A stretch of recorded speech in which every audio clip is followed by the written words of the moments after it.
Φίλες και φίλοι, καλώς ορίσατε στα Άκρα, στη δημόσια τηλεόραση, όπου απόψε φιλοξενείται ο ψυχίατρος, ψυχαναλυτής και συγγραφέας πολλών βιβλίων, κύριος Νίκος Σιδέρης.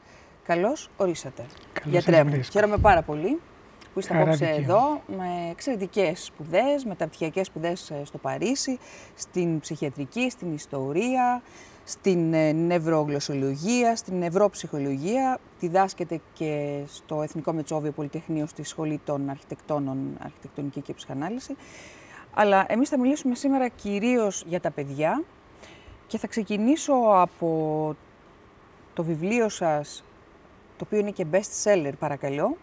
Best seller σημαίνει ότι αυτή τη στιγμή, να πούμε ότι έχει πουλήσει περισσότερα από 100.000 αντίτυπα, δηλαδή ένα νούμερο για την Ελλάδα εξαιρετικά υψηλό, υπό τον εύγλωτο τίτλο και προκλητικό ταυτόχρονα, τα παιδιά δεν θέλουν ψυχολόγο, γονείς θέλουν, θαυμαστικό. Μια εμπιστευτική επιστολή σε γονείς που σκέπτονται. Ας ξεκινήσουμε με αυτό το βιβλίο. Πώς το γράψατε? Γιατί η επιτυχία του 100.000 αντίτυπα και άνω δείχνει ότι υπήρχε μια ζωτική ανάγκη για αυτό το βιβλίο. Πώς το γράψατε? Πώς σας ήρθε αυτή η ιδέα? Η απάντηση είναι μέσα στην ερώτηση, δηλαδή η εμπειρία με οδήγησε σε αυτό. Η εμπειρία συνίσταται τυπικά στο εξής. Οι γονείς, είτε στο ιατρείο μου, είτε και σε κοινωνικές περιστάσεις, είτε σε σεμινάρια, σε ομιλίες, σε διάφορα, μου θέτουν κάθε τόσο το ερώτημα, το παιδί έχει αυτό το θέμα, μήπως χρειάζεται ψυχολόγο? Συνήθως, πάλι συνήθως, η απάντησή μου είναι πέστε μου λίγα λόγια, ακούω προσεκτικά και συνήθως καταλήγουμε στο ότι είναι θέμα παιδαγωγικής και όχι θεραπείας. Και αυτό το έχω μέσα στα χρόνια συνοψίσει σε αυτή τη φρασούλα που τη λέω και στους γονείς, γιατί ξέρετε δεν χρειάζεται να πάτε σε ψυχολόγο, το παιδί δεν θέλει ψυχολόγο, ο γονείς θέλει. Μάλιστα. Και αυτό έχω αντιληφθεί ότι είναι πραγματικά η σύνοψη της εμπειρίας και από τα δύο μέρη, και η δική μου ως θεραπευτού, αλλά και των γονέων που τελικά νιώθουν ότι κάπου εκεί θα προτιμούσαν να είναι το θέμα και το πρόβλημα και η λύση του και όχι να τρέχουν αλλού, αλλά είναι μια πολιτισμική τάση, αν θέλετε, να απευθυνόμαστε πιο εύκολα στα επαγγέλματα υποστήριξης από το delivery για το φαγητό μέχρι τον ψυχολόγο για την εμπλοκή που υπάρχει στη σχέση μας με το παιδί, στη συμπεριφορά του παιδιού, και όχι να ξεκινάμε από τα πρώτα και τα πιο διαθέσιμα πράγματα που είναι η ζωτική, η κέρια σχέση των γονιών με το παιδί. Ναι, είπατε ότι είναι μια πολιτιστική τάση. Ενδιαφέρουσα αυτή είναι η άποψη. Ναι. Υπάρχει μια μακρά τάση, αν θέλετε, στην εξέλιξη της δυτικής κουλτούρας, της δυτικής κοινωνίας, που κάνει την μετάδοση της κουλτούρας, της τέχνης του ζήν, όλο και πιο δύσκολη, όλο και πιο αποσπασματική. Αυτό μεταφράζεται πολύ χονδροειδώς στο ότι κάθε γενιά έχει απέραντο χάσμα ή θεωρεί ότι έχει με την προηγούμενη. Το τι συμβαίνει εν το βάθη είναι μια άλλη συζήτηση. Αυτό καλλιεργείται εντέχνως από μεγάλα συμφέροντα, κυρίως εμπορικά. Παίζονται πολλά χρήματα. Ακριβώς, είναι πάρα πολύ. Η ιστορία επιχειρηματική και πολιτισμική όμως, γιατί φτιάχνει μια κοινωνία που ο καθένας είναι πάντα πεινασμένος και διψασμένος για να φορέσει το καλό ρούχο, για να έχει την καλή εμφάνιση, για να είναι αποδεκτός, για να. Όλο αυτό το πράγμα, κατά τρόπο εξαιρετικά συμπτωματικό, μεταγράφεται σε μια δυσκολία έως μεγάλη δυσχέρεια ή και αστοχία στην μετάδοση της τέχνης του γονιού. Δηλαδή, μέχρι κάποια στιγμή και στις δικές μας κοινωνίες, έρεε κατά κάποιο τρόπο αυθόρμητα αυτή η τεχνογνωσία, η τέχνη του πώς μεγαλώνει ένα παιδί. Δεν ήταν όλα σωστά, όσα έλεγαν οι προηγούμενες παλιώς. Παράδειγμα, το να φασκιώνεις το παιδί με τα σημερινά κριτήρια θεωρείται ότι είναι σφάλμα μέγα. Να το δέρνεις? Σφάλμα μέγα. Έτσι. Η ουσία είναι όμως ότι έρεε όχι μόνο η γνώση, αλλά στην ουσία και οι ψυχικές προϋποθέσεις, ώστε κανείς να μπορεί να στέκεται με ευστάθεια και λειτουργικότητα στη θέση του γονιού. Και πάλι το τονίζω, δεν ήταν όλα καλά όσα έκαναν σύμφωνα με τα υποδείγματα ανατροφής. Η αυταρχική οικογένεια, το ένα το άλλο, αυτά έχουν κριτικαριστεί κατ' επανάληψη και σε μεγάλο βαθμό. Δεν είναι το θέμα μας αυτό είναι όμως ότι έρεε η μετάδοση της τέχνης του γονιού από γενιά σε γενιά. Και αυτό που είπατε με ευστάθεια, με σταθερότητα. Ναι. Δηλαδή ήξερες τι έκανες, έστω και αν ήταν λάθος. Και η ηθική ανταμοιβή, αν θέλετε, ήταν στην ίδια την εμπειρία της ανατροφής του παιδιού και στο αποτέλεσμα. Η φράση «εγώ έζησα μια καλή ζωή γιατί μεγάλωσα καλά παιδιά» συνοψίζει, αν θέλετε, την αίσθηση των ανθρώπων μέχρι σε πολύ κοντινές μας εποχές, ως προς το τι αξία είχε αυτό που έκαναν η ανατροφή των παιδιών και ως προς το ότι αυτό το έκαναν χωρίς να ταλαιπωρούνται και να ζορίζονται οι γονείς. Με μια αίσθηση ότι αυτή είναι η δουλειά μου, ξέρω να την κάνω, θα την κάνω και αν κάτι πάει στραβά θα το διορθώσουμε. Κάπως έτσι ήταν η ιδέα. Αυτό το πράγμα έχει πάθει μεγάλη εμπλοκή, έχει υποστεί εμπλοκή και είναι από τα πιο συμπτωματικά κομμάτια της εμπλοκής στη μετάδοση της κουλτούρας που χαρακτηρίζει τις σύγχρονες δυτικές κοινωνίες. Ναι. Να δούμε, κύριε Συντέρη, σας παρακαλώ, τελικά, τι σημαίνει να είσαι γονιός, γιατί ας ξεκινήσουμε από το στοιχειώδες, το βασικό, έτσι. Τι σημαίνει να είσαι γονιός? Γονιός είναι ένας άνθρωπος, ο οποίος, συνδυάζοντας προσωπική βούληση. Προσωπική βούληση σημαίνει να θέλει να γίνει γονιός. Θέλει να γίνει γονιός. Τώρα, σε πόσες περιπτώσεις συμβαίνει αυτό? Και το πώς και τα λοιπά είναι λοιπόν μια άλλη ιστορία. Πάντως υπάρχει μια προσωπική βούληση. Συνδυάζοντας προσωπική βούληση που γεννιέται μέσα από μια σειρά παράγοντες και θεσμικές πλαισιώσεις που μέσα τους εμπεριέχουν και πολιτισμικά πρότυπα, εντολές, καθήκοντα σχεδόν, κατορθώνει να αναλάβει την ευθύνη να χαρίσει σε ένα νέο πλάσμα το δώρο της ζωής και το δώρο του πολιτισμού. Δηλαδή να χαρίσει σε ένα νέο ανθρωπάκι που έρχεται στον κόσμο το σώμα του ζήν και την τέχνη του ζήν. Μάλιστα. Αυτό είναι, αν θέλετε, ένας περιεκτικός κατ' εμέ ορισμός του τι θα πει γονιός. Πάμε στο θέλω τώρα, τι σημαίνει προσωπική βούληση. Πώς γεννιέται το θέλω. Ναι, γιατί είναι πολύ κρίσιμο αυτό. Είναι μια εσωτερική ανάγκη, υπαγορεύεται πολλές φορές από τις συνθήκες, επειδή οι γονείς πιέζουν το παιδί να μην μείνει άκληρο, να παντρευτεί, να κάνει οικογένεια, γιατί υπάρχουν αυτά τα ζητήματα. Υπάρχει μια εσωτερική ροπή πρακτικά σε όλες τις ψυχές των ανθρώπων. Γυναικών και ανδρών. Γυναικών και ανδρών. Μάλιστα. Εξαιρώ κάποια άκρα του φάσματος, ξέρω εγώ, που μπορείς να βρεις οτιδήποτε. Αλλά σε μια συνήθεια ανθρώπινη ψυχή υπάρχει μια τέτοια ροπή, μια τέτοια επιθυμία, δηλαδή μια φαντασίωση που υποστηρίζει αυτή τη ροπή και την επιθυμία, να γεννήσω ένα παιδί το οποίο με πολύ απλά λόγια θα είναι, αν θέλετε, η υλοποίηση όσων θα ήθελα να κάνω, όσων έκανα καλά και όσων ακόμη καλύτερα θα μπορούσαν να γίνουν από κάποιον. Είναι το όνειρο, το μικρό, αν θέλετε, κάθε γονιού. Αυτό το έχει συνοψίσει εύστοχα ο Φρόιντ, λέγοντας ότι γεννώντας το παιδί, τι θέλουμε? Θέλουμε να φτιάξουμε His Majesty the Baby, την αυτού μεγαλειότητα, το μωρό, το οποίο είναι ακριβώς το καθρέφτισμα των δικών μας ιδεωδών προδιαγραφών. Με αυτή την έννοια υπάρχει μια έμφυτη. Έχει και ναρκισσισμό αυτό. Όχι και. Έχει τελείως διακριτικά. Είναι ναρκισσισμός, ο οποίος στην περίπτωση μας έχει ένα στοιχείο, αν θέλετε, παρέστησης, ψευδαισθήσεων ως προς το τι είμαι, τι μπορώ να κάνω, τι μπορεί να είναι ένα παιδί για μένα ή για τον εαυτό του κτλ. Έχει όμως και κάτι που θα το λέγαμε ζωοδότη ναρκισσισμό, γιατί αν θέλετε υποστηρίζει τους ανθρώπους σε ένα πάρα πολύ επίμοχθο έργο, πέρα από τις χαρές του, έχει και τα ζόρια του, το να μεγαλώσει. Κυρίως. Στο τέλος ο ισολογισμός, αν πάνε καλά τα πράγματα, βγαίνει θετικό. Προφανώς. Αλλά σίγουρα δεν είναι κατήφορος. Δεν είναι κατήφορος, είναι στην καλύτερη περίπτωση ανηφορίτσα, καμιά φορά μεγάλη ανηφορία. Άρα είναι ζωοδότης ναρκισσισμός, γιατί φέρνει ζωή στον κόσμο, μεταδίδει τη ζωή στην αλυσίδα της ανθρώπινης ύπαρξης, των γενεών και όλα αυτά τα πράγματα, και τον πολιτισμό. Από γενιά σε γενιά, δηλαδή διαονίζει ό,τι πιο ζωντανό έχουμε εμείς, το σώμα και το πνεύμα της ανθρώπινης ιδιαιτερότητας. Με αυτή την έννοια υπάρχουν εσωτερικοί λόγοι και κάθε πολιτισμός, όσο γνωρίζουμε, έχει αναλάβει και αυτή την ανθρωπολογική σκοπιμότητα, που είναι να αναπαραχθεί το είδος, να διαονιστεί και μάλιστα όλο και βελτιούμενο και ενισχυόμενο κτλ. Καθώς και την προσωπική, την ενδοψυχική ανάγκη, τα ταιριάζει σε σχήματα που κατά κανόνα δίνουν ιδιαίτερη αξία έως υπέρτατη αξία στην ιδέα του να είσαι γονιός, να κάνεις παιδιά. Η τεκνοποιία, η μητρότητα όλος ιδιαιτέρως, όπως γνωρίζουμε όλοι, είναι κάτι που έχει αποτελέσει από τις πιο μεγάλες πηγές άντλησης νοημάτων, παραδειγμάτων, μεταφορών και στην ουσία αξιολογικών συστημάτων για την ανθρώπινη ύπαρξη. Από την μητέρα, μάνα κράζει το παιδάκι. Και είναι αλήθεια, και η τελευταία μας κραυγή θεωρητικά μάνα θα είναι κάπως έτσι. Το λέει ο Έλιοτ. Αφού το λέει ο ποιητής, ναι, κάτι δεκτών. Ξέρει, κάτι ναι, προφανώς.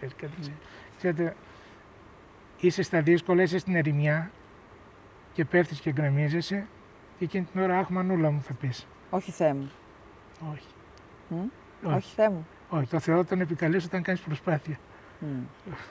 Στην ανάγκη τη μητέρα. Ναι, δηλαδή όταν πονάς και κινδυνεύεις και έχεις την αίσθηση ότι ένας θα σε σώσει, ένας είναι αυτός, μάλλον τη μάνα πρώτη θα φωνάζει. Άντε να την κάνεις Παναγία. Έτσι, κάπως έτσι. Γι' αυτό, δηλαδή, οι πολιτισμοί παίρνουν αυτή την ανθρωπολογική ανάγκη, την βιολογική επιταγή, γιατί αυτό και να μην το θέλουμε, κάθε είδος, κάθε γένος έτσι λειτουργεί με σκοπό τη διόνυσή του. Και την ενδοψυχική ανάγκη τα ταιριάζει σε πολιτισμικά υποδείγματα που ενισχύουν ακριβώς και υποστηρίζουν τους γονείς σε αυτή την επίπονη διεργασία που είναι το να μεγαλώσει ένα παιδί. Ένα καλό παιδί ή, εν πάση περιπτώσει, ένα παιδί που να είναι στις προδιαγραφές της κοινωνικές. Να είναι χρήσιμο για την κοινωνία, όπως λέγαμε πριν ξεκινήσει η εκπομπή. Θα μιλήσουμε για το πώς μεγαλώνει ένα τέτοιο παιδί, τέλος πάντων πώς μπορούμε να προσπαθήσουμε να μεγαλώσουμε ένα τέτοιο παιδί. Ας μείνουμε λίγο και στην πατρότητα και πόσο έχει αλλάξει την εποχή μας, γιατί μιλήσαμε για τη μητρότητα. Είναι ανάγκη. Η πατρότητα έχει υποστεί τα μεγαλύτερα δεινά σε αυτή την ιστορική εξέλιξη.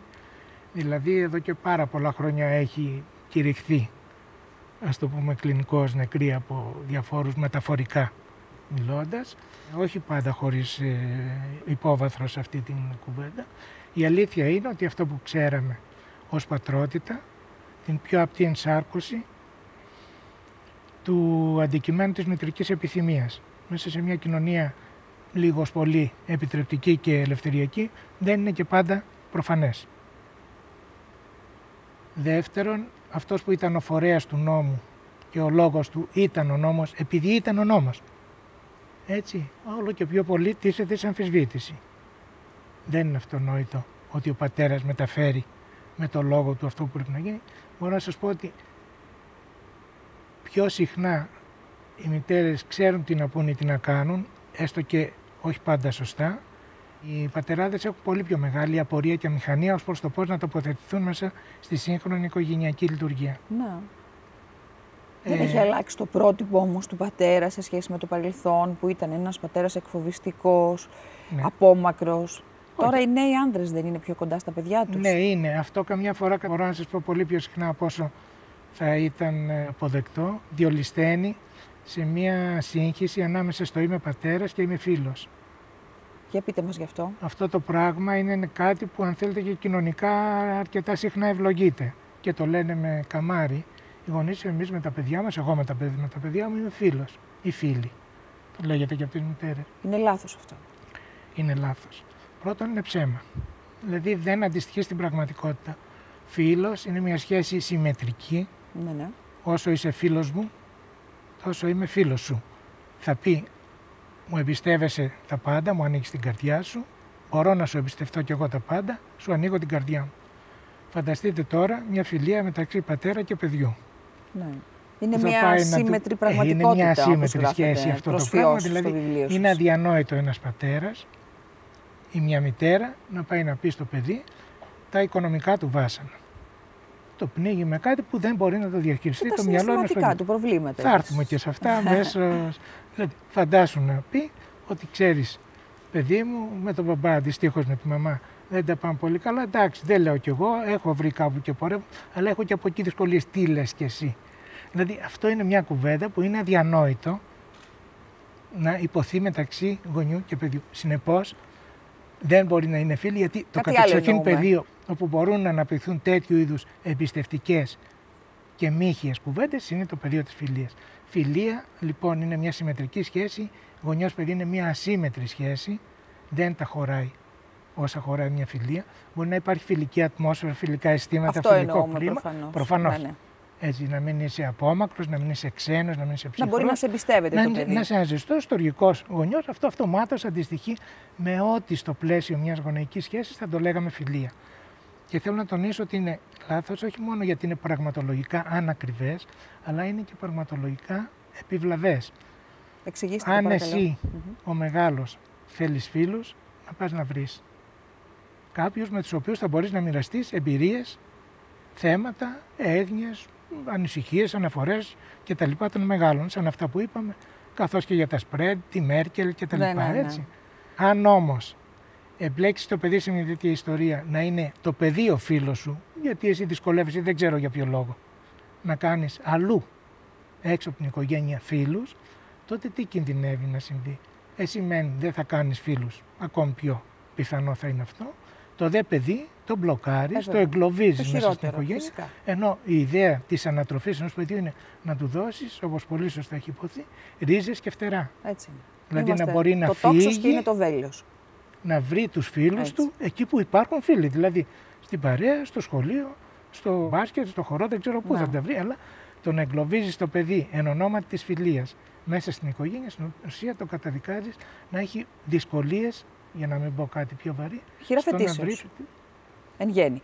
Για να δούμε τώρα αυτές τις ιδιότητες του πατέρα και της μητέρας, του γονιού, γιατί πρέπει να τις δούμε ποιες είναι. Είπαμε τι είναι γονιός. Μας είπατε ότι σίγουρα δεν μπορεί να είναι φίλοι, αυτό που λέμε φίλοι, αλλά όταν το λέμε, μιλάμε κατά βάση για μια φιλική ατμόσφαιρα. Δηλαδή το παιδί να μπορεί να έρθει να σου εμπιστευτεί μια αγωνία του συναισθηματική, εννοείται, να έχει την αίσθηση ότι μπορεί να το μοιραστεί με έναν μεγάλο φίλο που το αγαπάει σίγουρα, αλλά είναι μια μονομερής και ασύμμετρη σχέση. Σχέση εμπιστοσύνης και στοργής που θα το λέγαμε. Μην το ονομάζουμε φιλία. Πάμε να δούμε τώρα ποιες είναι οι ιδιότητες του γονιού, ενός καλού γονιού. Και μετά σε αντίστοιξη να δούμε ποια είναι τα συνήθη λάθη. Όπως τα γράφετε στο βιβλίο σας. Τα παιδιά δεν θέλουν ψυχολόγο, γονείς θέλουν. Για να δούμε λοιπόν. Από τις εκδόσεις Μετέχμιο, το εξαιρετικό βιβλίο του κ. Σιδέρη. Για πείτε μας. Αν ρωτήσεις θεωρητικά πώς πρέπει να πιάσει το θέμα, τι πρέπει να κάνει ή να είναι ένας γονιός για να είναι καλός γονιός, η απάντηση θα προκύψει εύκολα σχετικά από το τι χρειάζεται, τι περιμένει το παιδί από το γονιό του. Ναι. Έτσι πάει. Αν ρωτήσεις οποιονδήποτε τι περιμένει ένα παιδί από τους γονείς του, η απάντηση θα έρθει αυτόματα, θα σου πούν αγάπη.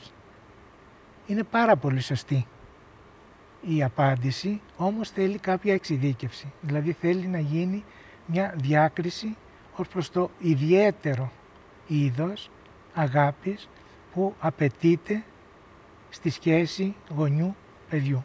Δηλαδή δεν υπάρχει μια αγάπη που ταιριάζει σε όλες τις σχέσεις, σε όλες τις περιστάσεις. Αλλιώς αγαπάω τη γάτα μου και αλλιώς αγαπάω τη θάλασσα. Αλλιώς αγαπάω το φίλο μου και αλλιώς την εξαδέλφη μου. Αλλιώς αγαπάω το γείτονα και αλλιώς τη γειτόνισσα, όπως αντιλαμβάνεστε. Και αλλιώς αγαπάω τη μάνα μου και αλλιώς το παιδί μου. Δεν υπάρχει ένα είδος αγάπης που ταιριάζει σε όλες τις ανθρώπινες σχέσεις. Η γονεϊκή αγάπη λοιπόν, εδώ το επίθετο έχει νόημα, έχει μια ιδιαίτερη σύσταση που μπορεί να συνοψιστεί στα εξής 3 συστατικά. Πρώτον, παρουσία. Δεύτερον, αποδοχή. Και τρίτον, άφοβη καθοδήγηση. Να τα πω τι είναι το καθένα. Βεβαίως. Παρουσία θα πει ότι το παιδί περιμένει και αν πάνε καλά τα πράγματα αποκομίζει την αίσθηση ότι οι γονείς του είναι μια άχρονη παρουσία που εγγυάται ότι έχει μια θέση στον κόσμο και δεν απειλείται αυτή η θέση από τίποτε. Μια φορά στην ψυχανάλυση μια κυρία με εμπειρία στη ζωή, με γνώσεις, με σπουδές και μυαλό κτλ. Είπε την εξής καταπληκτική φράση. Εγώ μέχρι τα 25 μου είχα την ακράδαντη πεποίθηση ότι οι γονείς μου δεν είχαν υπάρξει ποτέ παιδιά. Ότι ήταν πάντοτε μεγάλοι. Αυτό είναι που σας λέω, η άχρονη παρουσία είναι η απόλυτη ομπρέλα που διασφαλίζει ότι έχεις μια θέση στον κόσμο των ανθρώπων, ότι η ύπαρξή σου είναι κάτι καλό και εξασφαλισμένο. Αυτή είναι η αίσθηση της παρουσίας. Ναι. Μέχρι ποια ηλικία, κύριε Σιδέρη, αυτό πρέπει να το έχουμε? Αυτό αν εσωτερικευτεί μπορεί να φύγει ο γονιός μετά. Να πνιγεί αν είναι καπετάνιος, δεν το εύχομαι σε κανένα. Όχι σε κάποια περίπτωση. Ναι, ή να σκοτωθεί στον πόλεμο, επίσης δεν το εύχομαι σε κανένα. Έχουν συμβεί αυτά τα πράγματα. Να γίνουν διάφορα, να χωρίσουν οι γονείς, να φύγουν, δεν ξέρω τι, να πάει ο ένας στην Αμερική και ο άλλος στην Αυστραλία κτλ. Αν έχει εσωτερικευτεί, αρκεί ως εκεί που πήγαμε. Πώς εσωτερικεύεται, σε ποια ηλικία αυτό εδραιούται? Οι κρίσιμες περίοδοι γι' αυτό είναι τα πρώτα 5-10 χρόνια, ας πούμε, κάπως έτσι. Βέβαια, επειδή είναι πολύ κρίσιμα αυτά τα πράγματα, υπάρχει πάντα μια δυνατότητα συμπλήρωση και επανόρθωση του οικοδομήματος μέσα στην πορεία του χρόνου. Αλλά τα πρώτα χρόνια της ζωής είναι αλήθεια ότι εκεί πέρα φτιάχνεται αυτή η αίσθηση της βασικής εμπιστοσύνης που στην πραγματικότητα πρέπει να παίζεται στον πρώτο-δεύτερο χρόνο. Μάλιστα. Τόσο πολύ. Αλλά σας λέω, επειδή είναι πολύ κρίσιμο μέγεθος και θα ήταν, ας το πούμε, ανοησία της εξέλιξης και της δυναμικής της ζωής να τα παίζει όλα σε μια ζαριά, υπάρχουν και δεύτερες και τρίτες ευκαιρίες. Ευτυχώς. Ναι, ευτυχώς. Δηλαδή η εξέλιξη έχει φροντίσει για τα ζωτικά να μην είναι μόνο μια φορά μια ζαριά αυτό που είπαμε. Χωρίς να σημαίνει ότι δεν υπάρχουν κρίσιμες στιγμές.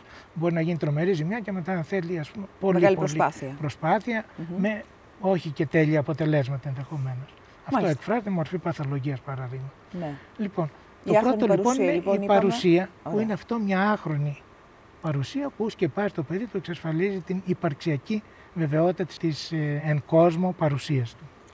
Το δεύτερο συστατικό της γονεϊκής αγάπης είναι η αποδοχή. Αποδοχή θα πει άνευ προϋποθέσεων, άνευ όρων. Και ορίων, σε αγαπάω. Και ο εμπειρίκος. Ναι. Σε αγαπάω για ένα και μόνο λόγο. Επειδή έχεις μία και μόνο ιδιότητα, είσαι παιδί μου. Τελεία και παύλα. Ας πούμε και οι κακούργοι άνθρωποι, οι κακοί άνθρωποι, οι όποιοι θέλετε, που κάνουν κακά πράγματα, που κανείς δεν τα κρίνει, ούτε οι γονείς τους, θα βρουν στη δύσκολη ώρα όταν τους κρίνει η κοινωνία και ο κόσμος. Ναι. Αλλά όταν έχεις απέναντί σου έναν γονιό που δεν είναι υποστηρικτικός στις αποφάσεις σου, στις ροπές σου, σε αυτά που επιλέγεις να κάνεις στη ζωή σου, ή έναν γονιό ο οποίος διαρκώς σε βρίσκει ανεπαρκή. Τότε γράψε λάθος. Τότε πάμε όχι στην αρετή του γονιού που υποστηρίζει το παιδί. Δεν υπάρχουν τέτοιοι γονείς. Εγώ νομίζω ότι δυστυχώς υπάρχουν πάρα πολλοί. Μην πηγαίνουμε στα άκρα του κακούργου που σαφώς τον αγαπάει η μητέρα του. Ναι. Αλλά σε γονείς που δεν είναι ευχαριστημένοι από αυτό που είναι το παιδί τους. Θέλουν να είναι ο καλύτερος μαθητής. Θέλουν να πάρει το επάγγελμά τους, ας πούμε. Για να συνεχίσει το γραφείο να υπάρχει, λέω ορισμένα. Ναι, σωστά. Δεν τους αρέσει ο σεξουαλικός προσανατολισμός του παιδιού. Δεν τους αρέσει η ενασχόλησή του με την τέχνη, γιατί θεωρούν ότι κάτι τέτοιο, ας πούμε, δεν θα του φέρει χρήματα στη ζωή του και ένα σίγουρο μέλλον. Λέω για πράγματα μέσα στην καθημερινότητα. Είναι κοινότατα είναι αυτά. Αυτό δεν είναι αγάπη, δεν είναι αποδοχή. Όχι. Εκεί πέρα είναι μια υπονομευμένη, υπό όρους αποδοχή που μπορεί να δημιουργήσει μόνο περιπλοκές και δράματα. Έτσι, παρόλα αυτά, περιγράφοντας τη θετική εκδοχή των πραγμάτων, αποδοχή θα πει αυτό ότι μπορεί να μην εγκρίνω τι κάνεις, μπορεί να μην εγκρίνω καμία από τις επιλογές σου, όμως κάτι που δεν το επέλεξες, αλλά είσαι de facto, είσαι το παιδί μου, αυτό είναι αρκετό για να σε αγαπάω οτιδήποτε και αν συμβεί. Αυτό το πράγμα, όπως καταλαβαίνετε, δίνει σε οποιονδήποτε άνθρωπο την αίσθηση ότι μια θέση στον ήλιο που τον σκεπάζει με αγάπη είναι εκεί και άρα έχει τη δύναμη να σταθεί σε όλες τις δυσκολίες, θα έλεγε κανείς. Γι' αυτό και φωνάζουμε, όπως είπαμε, μάνα. Το τρίτο συστατικό της γονεϊκής αγάπης είναι η άφοβη καθοδήγηση. Με απλά λόγια να μπορεί να λέει ο γονιός στο παιδί του μη και όχι χωρίς να φοβάται. Θέλω να τα εξηγήσω αυτά τα πράγματα. Οπωσδήποτε πρέπει να τα εξηγήσετε. Εδώ το μισό βιβλίο είναι αφιερωμένο στην άφοβη καθοδήγηση, που είναι και το κρίσιμο σημείο. Είναι και το πιο δύσκολο, αν θέλετε. Τα δύο πρώτα μας έρχονται και διαμέσου των αιώνων. Αυτό το τρίτο το χάνουμε. Τώρα στην εποχή μας, ειδικά, άντε να πεις μη και όχι στο παιδί. Στη σημερινή κοινωνική ευαισθησία ακούγεται και λίγο σαν παραδοξολογία. Αν και κρίνοντας από το πώς το δέχτηκαν οι γονείς, αυτό που λέω δεν μοιάζει να είναι και τόσο άστοχο. Λοιπόν, τι θα πει μη και όχι που λέει ο γονιός στο παιδί. Πρέπει να ξεκινήσουμε πάλι από την αρχή ότι ο κόσμος στον οποίο ζούμε και καλούμε ένα νέο ανθρώπινο πλάσμα να ζήσει, αυτό το ανθρώπινο πλάσμα το μικρό λαχταρά να ενταχθεί στον κόσμο των ανθρώπων, η μεγαλύτερη λαχτάρα των παιδιών είναι να μεγαλώσουν. Είναι πάρα πολύ απλό. Λάθος μέγα θα μου πείτε, που βιάζονται, αλλά αυτό έτσι το σκέφτονται, έτσι το βλέπουν και έτσι πορεύονται. Λοιπόν, ο κόσμος των μεγάλων και ο κόσμος των μικρών δεν είναι το ίδιο πράγμα. Δηλαδή ο κόσμος των μεγάλων, που είναι και η δεσπόζουσα του κόσμου μας, από το πώς είναι τα έπιπλά μας εδώ, Βέβαια. το ύψος της καρέκλας, οι λέξεις που χρησιμοποιούν, που δεν γεννιέται κανένα παιδί εφοδιασμένο με λέξεις. Ακριβώς. Αντιλαμβάνονται τα παιδιά τον κόσμο αυτό βλέποντας από κάτω. Πολλές φορές έχω αναρωτηθεί. Δηλαδή, πρέπει όταν δίνεις το χέρι σου ένα παιδί να γονατίζεις, εγώ το κάνω τουλάχιστον ενστικτωδώς, να το φτάνεις στο ύψος των ματιών. Γιατί είναι τρομακτικό να βλέπεις τους μεγάλους έτσι. Μια από τις πιο επαναστατικές στιγμές στο παιδί, όταν καταφέρει να δει σηκώνομενος προφανώς άκρες των ποδιών, αλλά χωρίς να το έχει αγκαλιό μεγάλος, μόνο του. Τι είναι πάνω στο τραπέζι. Έτσι είναι δηλαδή μια στιγμή επαναστατική για το παιδί, ακριβώς. Λοιπόν, ο κόσμος των μεγάλων είναι φτιαγμένος στα μέτρα των μεγάλων, όχι μόνο στα μέτρα τα φυσικά και λειτουργικά, αλλά και επειδή βασίζεται σε δύο πράγματα που είναι οι πρακτικότητες και οι συμβάσεις. Πρακτικότητες είναι αμέτρητες προβλέψεις και πρόνοιες, ώστε να μπορούν να γίνουν οι δουλειές μας και να μην μπορούν να γίνουν πολλές ζημιές ή αν γίνουν να διορθωθούν, να περιορίσουμε τις avaries. Αυτό είναι η έννοια της πρακτικότητας που δεσπόζει στον κόσμο των μεγάλων, από την οικονομία μέχρι ό,τι θέλετε. Έτσι.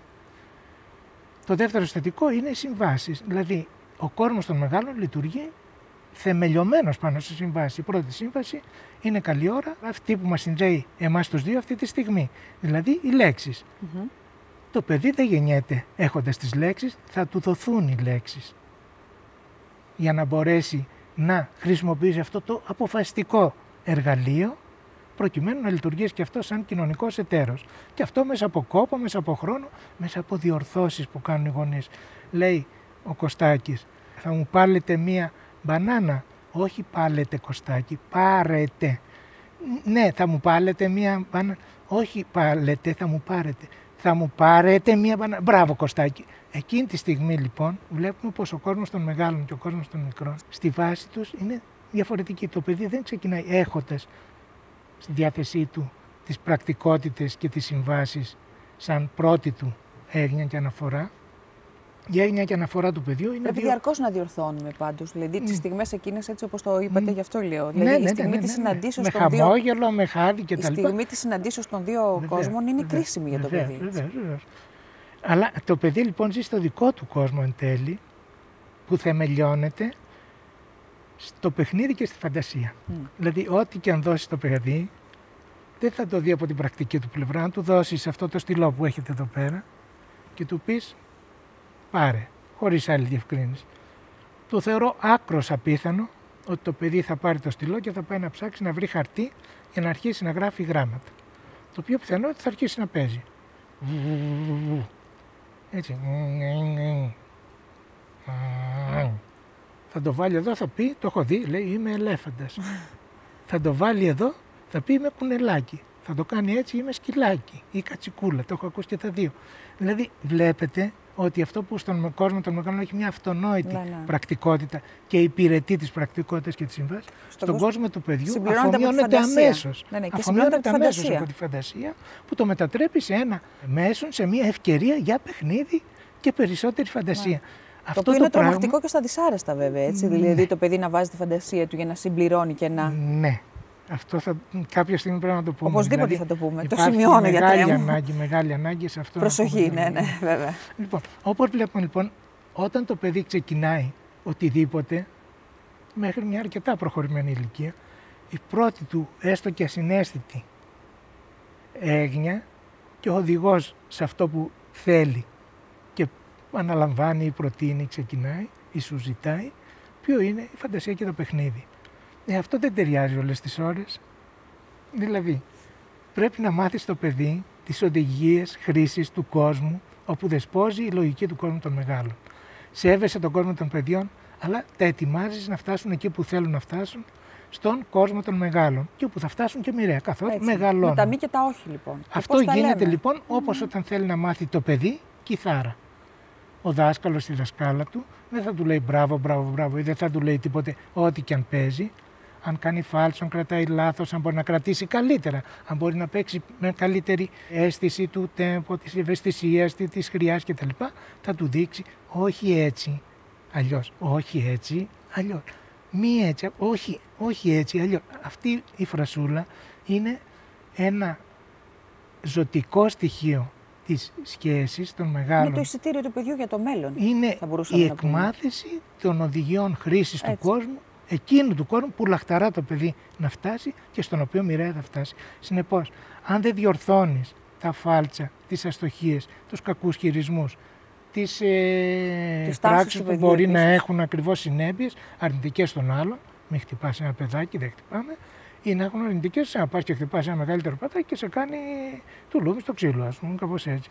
Οπότε σε αυτή την περίπτωση το παιδί περιμένει από τους γονείς του να του μάθουν τις οδηγίες χρήσης του κόσμου, που σημαίνει να διορθώσουν αυτά που η φαντασία του και η αίσθηση του παιχνιδιού το κάνουν να πιστεύει ότι είναι η πραγματική εργαλειοθήκη για τον κόσμο στον οποίο θέλει να λειτουργήσει, και στην πραγματικότητα είναι διάφορα φάλτσα, διάφορες φαντασίες χωρίς πραγματικό αντίκρισμα. Εκεί πέρα λοιπόν πρέπει να βοηθήσει το παιδί. Όταν είναι ένα θέμα φαντασίας να παίξει, του λες παίξε όπως θέλεις και εγώ μαζί σου.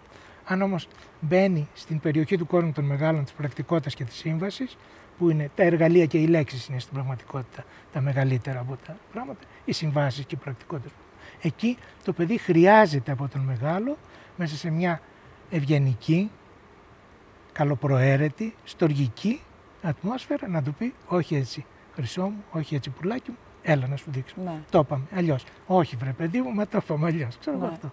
Αυτό είναι λοιπόν το μη και όχι, το απαραίτητο που κάνει τους ανθρώπους πολλές φορές τους μεγάλους να μπορούν να σταθούν στη θέση του γονιού. Γιατί ξέρετε, όταν το παιδί θέλει ακόμη να παίξει και εσύ πρέπει να του θυμίσεις. Επιθυμίες του παιδιού, γιατί αυτό πρέπει να δούμε. Τα περισσότερα παιδιά διαρκώς επιθυμούν. Ναι. Και πολλές φορές. Μόνο επιθυμούν. Ακριβώς. Μέχρι μια ηλικία που. Φυσικά. Ναι. Και ακριβώς αυτή η επιθυμία είναι, νομίζω, εκείνη που θέτει και τα όρια και είναι ένα παιχνίδι και εξουσίας μέχρι που μπορούν να φτάσουν στη σχέση με τους γονείς, χωρίς να το καταλαβαίνουν. Τι γίνεται, πώς διαχειριζόμαστε τις επιθυμίες και τα διαρκή θέλη του παιδιού? Αυτό που κάνουμε, γιατί δεν λέμε όχι, γιατί πολλοί γονείς είναι αυτό που λένε δεν μπορώ να του χαλάσω το χατήρι. Από πού ξεκινάει τώρα αυτό? Κανονικά, ό,τι μαθαίνει για τα εργαλεία και τις λέξεις πρέπει να μάθει και για την επιθυμία του το παιδί.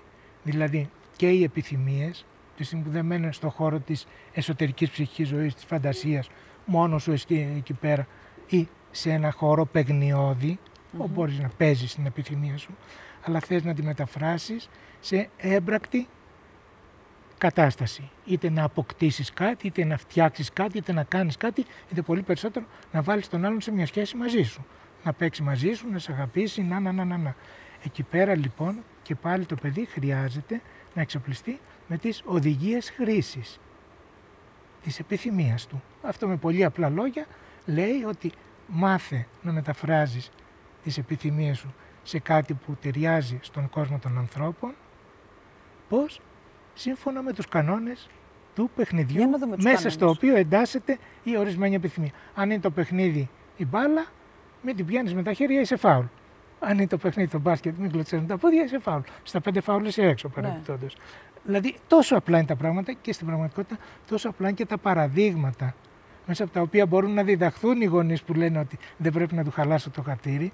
Δηλαδή, αν το αφήνεις στο παιδί σου που θέλει να γίνει ποδοσφαιριστής, όνειρο παιδικό, να πιάνει την μπάλα με τα χέρια, πολύ σύντομα θα το καταδικάσει να μην φτάσει εκεί που θέλει. Μεγάλη συγκρότηση χρειάζεται, κύριε Σιδέρη μου, από την πλευρά των γονέων να μπορούν να έχουν αυτό το ρόλο. Πολύ μεγάλη συγκρότηση. Ξέρετε, κανένας δεν του αρέσει να τις πάει στον άλλον και να βλέπει πολύ περισσότερο ένα αγαπημένο μουτράκι απέναντί του να συννεφιάζει, πολύ περισσότερο να μουρμουρίζει και να γκρινιάζει. Είναι πολύ βολικό να λες ναι.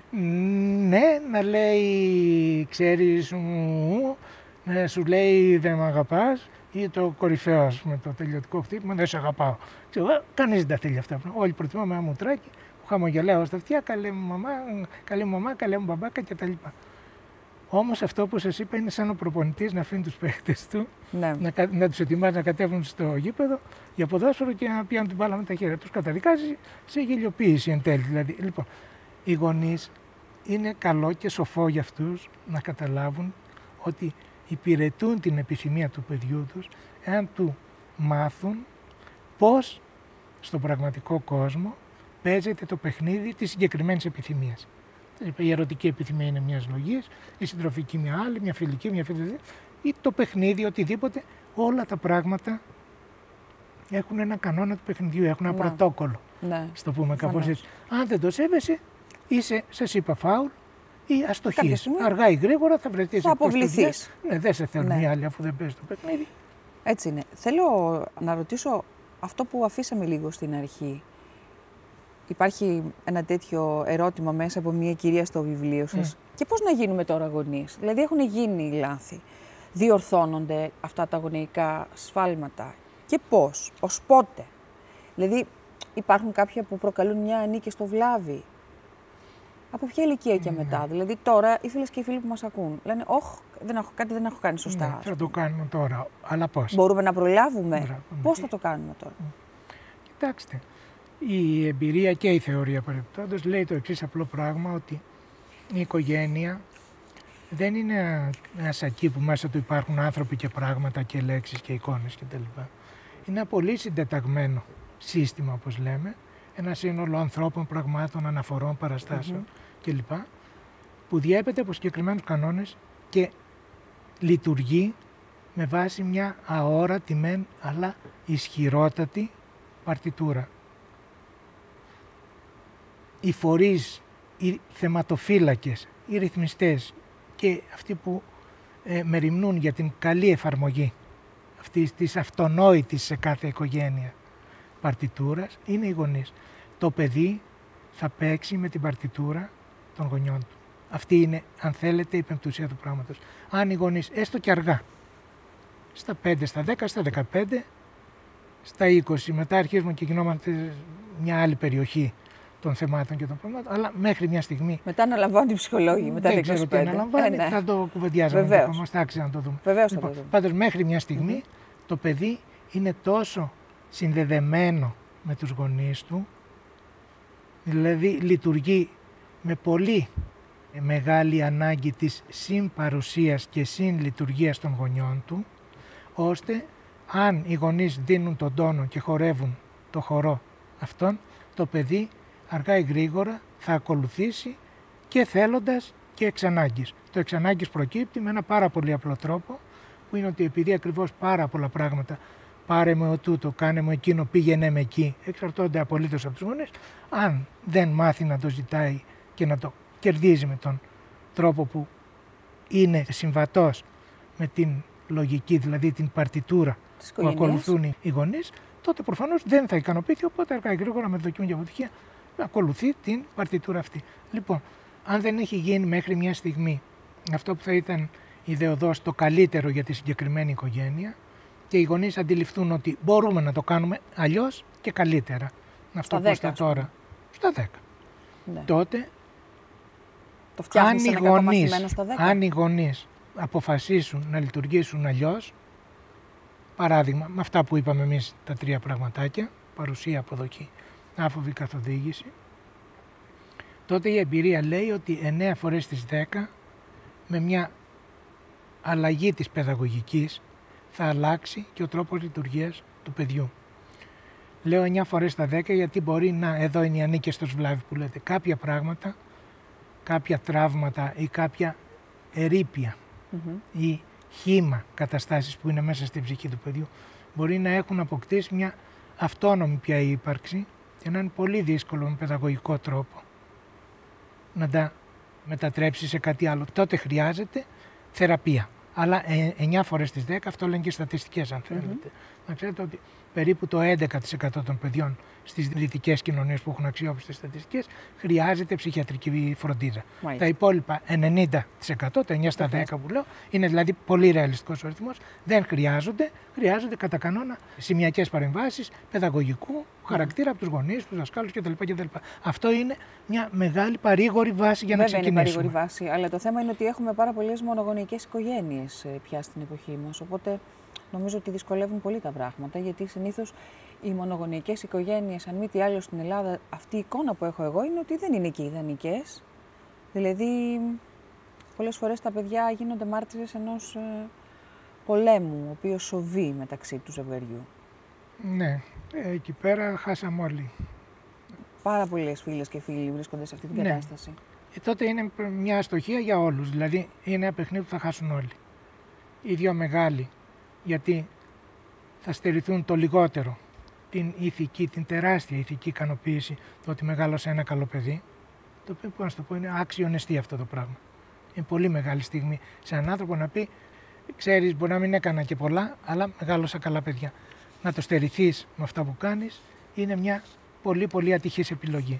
Δεύτερον, το ίδιο το παιδί θα κουβαλάει φορτία που δεν οφείλει να κουβαλάει, θα κουβαλάει τραύματα που δεν ήταν αναπόφευκτο να τα ζήσει και να το σημαδέψουν και θα δυσκολευτεί πάρα πολύ να βρει την ευστάθειά του στον κόσμο των ανθρώπων και αυτό το πράγμα πάλι επιστρέφει και στους γονείς, δηλαδή θα βλέπουν ένα παιδί που δεν θα είναι ευτυχισμένο έστω με τα σφάλματα που έκαναν αυτοί. Και τι κάνουμε σε αυτό τώρα, δηλαδή γιατί πρέπει να μιλήσουμε και γι' αυτό.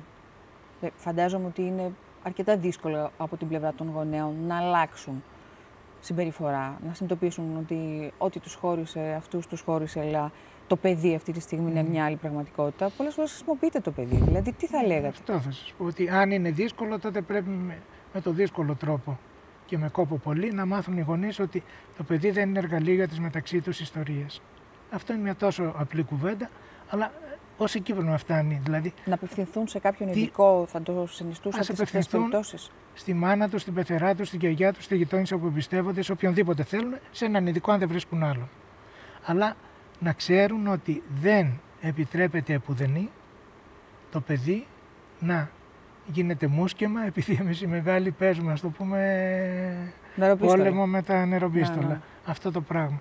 Θέλω να πω ότι ανθρωπίνως είναι κατανοητό ότι δεν μπορούμε πάντα να κρατήσουμε τις αναγκαίες αποστάσεις, αν μας χρησιμεύει να...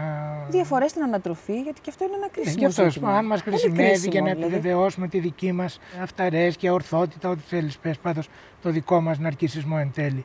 Και αυτό αποδεικνύεται στα μάτια μας από το ότι το παιδί μας αγαπάει καλύτερα, ακολουθεί το δικό μας δρόμο κτλ. Χρειάζεται πραγματικά λίγο σιδερένια νεύρα και αρκετή επίγνωση της ψυχικής ζωής και της ανάγκης του παιδιού να μην μπλέξεις σε τέτοια παιχνίδια για να κρατήσεις απόσταση και να μην το χρησιμοποιήσεις κυριολεκτικά σαν εργαλείο για τη δική σου απόλαυση, γιατί αυτό είναι στο τέλος. Δεν θα έπρεπε να υπάρχουν σχολές γονέων, κύριε Συντέρη? Σχολές γονέων υπήρχαν. Ατύπως, κάθε κοινωνία είναι σχολή γονέων άτυπη. Εντάξει, ναι. Όχι, στον καιρό μας, μέσα από την αρχική ιστορία που αναφέραμε, δηλαδή την εμπλοκή στη μετάδοση της τέχνης του γονιού, φτάνουμε στο σημείο να χρειάζονται ειδικές σχολές γονέων. Ναι. Η αλήθεια είναι στα σχολεία έστω μέσα κάτι να γίνει. Η αλήθεια είναι ότι όπως έχουν φτάσει τα πράγματα, σίγουρα τουλάχιστον στη σχολική ηλικία, που πια εκεί πέρα τα μικρά θέματα που μέσα στην οικογένεια κάπως αφομοιώνονται κτλ. Στον κοινωνικό χώρο αποκτούν διαστάσεις εκρηκτικές σε σημείο που μπορεί να έχουμε σοβαρά δράματα και ιστορίες για το παιδί. Άρα οι μεγάλοι οφείλουν να έχουν επίγνωση του τι μπορεί να σηκώσει ένα παιδί. Παράδειγμα, μην το βάλεις να σε παρηγορήσει γιατί ο άλλος γονιός, στην περίπτωση που είπατε εδώ, δεν σου φέρεται καλά και είναι αυτό η παρηγοριά σου, η απαντοχή σου. Μου είχε πει μια φορά την εξής κουβέντα, ότι όμως, αφού έλεγε, διεκτραγωδούσε ας πούμε το πόσο άσχημα περνούσε με τον άντρα της, λέει όμως το παιδί μου με αποσημείωσε για το γάμο μου. Αυτή η έκφραση, τι να πω, το παιδί μου με αποσημείωσε. Αυτό λέγεται κατά κόρον. Ναι, αυτό όμως δεν πρέπει να λέγεται κατά κόρον, δεν πρέπει να λέγεται ποτέ. Ναι, το παιδί δεν είναι εργαλείο αποζημίωση για τις ατυχίες που η ζωή σου επιφύλαξε, οι δικές σου, ας το πούμε.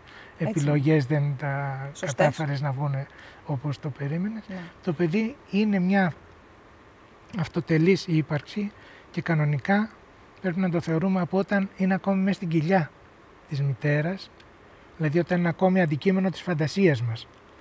Πώς θα είναι, θα είναι ξανθό, θα είναι αγοράκι, κοριτσάκι, θα το βγάλουμε έτσι, θα γίνει γιατρός που είπατε πριν και θα πάρει το γραφείο ή θα γίνει χορεύτρια που είναι το όνειρο της μαμάς κτλ. Πρέπει να ξέρουμε λοιπόν ότι το παιδί από όταν είναι πολύ μικρό πρέπει να το θεωρούμε ότι είναι ένα αυτόνομο, επιθυμούν και ηθικό υποκείμενο. Τι θα πει? Αυτόνομο θα πει ότι πρέπει να το σεβόμαστε έτσι που είναι, αυτό που είναι, να το προσπαθούμε να γίνει καλύτερο, να δείξει, να ανθίσει ό,τι καλό έχει και να μαζευτεί ό,τι κακό μπορεί να προκύψει στην πορεία της ζωής του, αλλά σεβόμενοι τη δική του αυθυπαρξία. Δεν είναι εδώ για να μας υπηρετεί. Είναι ένα επιθυμούν υποκείμενο, δηλαδή ένα πλάσμα που καλούμαστε ως γονείς με την αγάπη μας, την έντεχνη αγάπη που περιέγραψα πριν, να το υποστηρίξουμε ώστε να μπορεί να ζει για λογαριασμό του, να θέλει για λογαριασμό του, να ενεργεί για λογαριασμό του, να απολαμβάνει για λογαριασμό του, να χαίρεται για λογαριασμό του, να λυπάται για λογαριασμό του.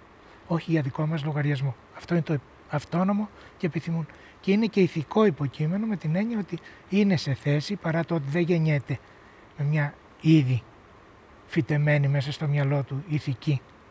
Έτσι, από πολύ νωρίς τα παιδιά, την βρεφική ηλικία έχουμε ενδείξεις ότι μπορούν να καταλάβουν την έννοια του σωστού και του λάθους, του άδικου και του δίκαιου, αλλά σίγουρα από μια στιγμή και πέρα. Ναι, από μια στιγμή και πέρα, ναι, από μια στιγμή και πέρα, δηλαδή καταλαβαίνουν από πολύ νωρίς τι ταιριάζει στον άλλον. Ναι. Δεν του δίνουν να φάει, αν έχει μπροστά του δύο γεύσεις και ο άλλος του έχει δείξει ότι εμένα μου αρέσει αυτή. Και αν έχει ένα καρότο και ένα μπρόκολο. Και του παιδιού του αρέσει το καρότο. Ενώ το μπρόκολο συνήθως τα συγχαίρουν τα παιδιά. Του μεγάλου για δικούς του λόγους του αρέσει. Ή το κάνει ο μεγάλος το πείραμα ότι μου αρέσει πολύ. Το παιδί από πολύ μικρή ηλικία αντιλαμβάνεται ότι αν θέλει να ευχαριστήσει τον άλλον, δεν θα του δώσει αυτό που ευχαριστεί το ίδιο, αλλά τον άλλον. Αυτό είναι ήδη μια ηθική είναι σχεδόν στο στάση. Είναι τρομερό αυτό. Είναι δηλαδή ηθική, γεννιέται με αυτό. Ο εγκέφαλός μας είναι, ας το πούμε, εμπλουτισμένος ώστε πολύ γρήγορα να αναπτύσσει αυτή τη θεωρία του νου, όπως το λέμε τεχνικά, δηλαδή την ικανότητα να έχεις ενσυναίσθηση από τόσο πρώιμη ηλικία, ως προς τόσο, αν θέλετε, αέρινα πλάσματα, όπως το τι αρέσει στον άλλον, παρά το ότι αντιβαίνει σε αυτό που αρέσει σε μένα. Ναι. Λοιπόν, άρα το παιδί είναι εξοπλισμένο με την ικανότητα να γίνει ηθικό υποκείμενο που θα πει να σέβεται τον άλλον, να παίζει με κανόνες και να φαίνεται άνθρωπος στον άνθρωπο και όχι λύκος στον άνθρωπο, να το πούμε έτσι. Θα πάμε στο σπίτι, Έλλη, νωρίτερα νομίζω σε αυτό το σημείο να δούμε λίγο το θέμα της φαντασίας, η οποία συμπληρώνει τις κακές στιγμές σας. Μην το αφήσουμε αυτό το σημείο αναπάντητο. Αυτό είναι πολύ χαρακτηριστικό όταν οι γονείς φοβούνται να είναι γονείς. Δηλαδή φοβούνται πρακτικά να πούν μη και όχι. Τι συμβαίνει εκείνη τη στιγμή? Τα παιδιά έχουν κάτι απίστευτες κεραίες για να συλλαμβάνουν τα συναισθήματα. Έτσι, όπως μας είπατε και νωρίτερα. Μπορεί να μην αντιλαμβάνονται την πρακτικότητα και τη συμβατικότητα της στάσης των μεγάλων, γιατί το σκέφτεται ακριβώς έτσι κτλ. Αλλά το συναίσθημά του, τον κραδασμό, το συναισθηματικό, τον συλλαμβάνουν πάντα. Αν δεν μπορούν να αντιληφθούν τι συμβαίνει και ο μεγάλος δεν μου λέει μη και όχι, ενώ το βλέπω ότι θα ήθελε, τον φέρνω σε δύσκολη θέση. Δεν μου εξηγεί και ο ίδιος γιατί το κάνει αυτό. Παράδειγμα, με συγχωρείς, άλλη φορά θα σου τα ψάλω, αλλά τώρα πρέπει να φύγω, έχω δουλειά, αλλά να ξέρεις ότι εδώ έκανες φάουλ. Αυτή είναι μια κουβέντα που θα μπορούσε να υποθεί και που λέει στο παιδί, έκανες φάουλ, υπάρχει κάτι που θα σου εξηγήσω, τώρα δεν μπορώ, γι' αυτό, αλλά δίνει μια πλαισίωση με λέξεις που είναι πολύ στέρεα και ισχυρά πλάσματα για τον κόσμο του παιδιού, στο τι συνέβη. Αν ο γονιός, μαμά ή μπαμπάς, δείξει στο παιδί ότι θα ήθελα να σου πω όχι, αυτό μη και όχι, δεν μπορώ να το κάνω. Δεν θέλω να το κάνω, είναι κακό να το κάνω. Μη, αλλά δεν το λέει. Ή το λέει πολύ χαρακτηριστικό αυτό, τα χείλη και έξω. Λέει, μα δεν είπαμε όχι. Έλα καλέ μου, μα είπαμε όχι. Έλα βρε παιδί μου και εσύ τώρα. Και όσο δεν σου το κάνει. Δηλαδή τότε το παιδί καταλαβαίνει ότι ο γονιός του φοβάται να σταθεί στη θέση του γονιού με ευστάθεια και να του πει μη και όχι, αυτό δεν είναι σε βάθος χρόνου καλό. Σε αυτή την περίπτωση το παιδί αντιλαμβάνεται λοιπόν το φόβο του μεγάλου και βγάζει ορισμένα πορίσματα. Τα πορίσματα αυτά θα είναι καταρχήν γεννήματα της φαντασίας που όμως μπορεί να είναι ένας μοιραίος εξοπλισμός για την υπόλοιπη ζωή του. Το πρώτο είναι ότι αυτός ο κόσμος είναι ένας κόσμος που ούτε οι μεγάλοι δεν μπορούν να τα βγάλουν πέρα με τα δύσκολα. Το δύσκολο ποιο ήταν? Μια αρνητική στάση του παιδιού, κάποια αρνητικά συναισθήματα που γεννιούνται και στις δύο πλευρές. Ο ένας όχι με ζορίζει, ο άλλος γιατί δεν μου κάνει το χατήρι. Αυτά είναι τα αρνητικά συναισθήματα. Ένας μεγάλος λοιπόν που φοβάται να σταθεί σε μια δύσκολη κατάσταση σταθερά και να τη χειριστεί όπως θα έπρεπε.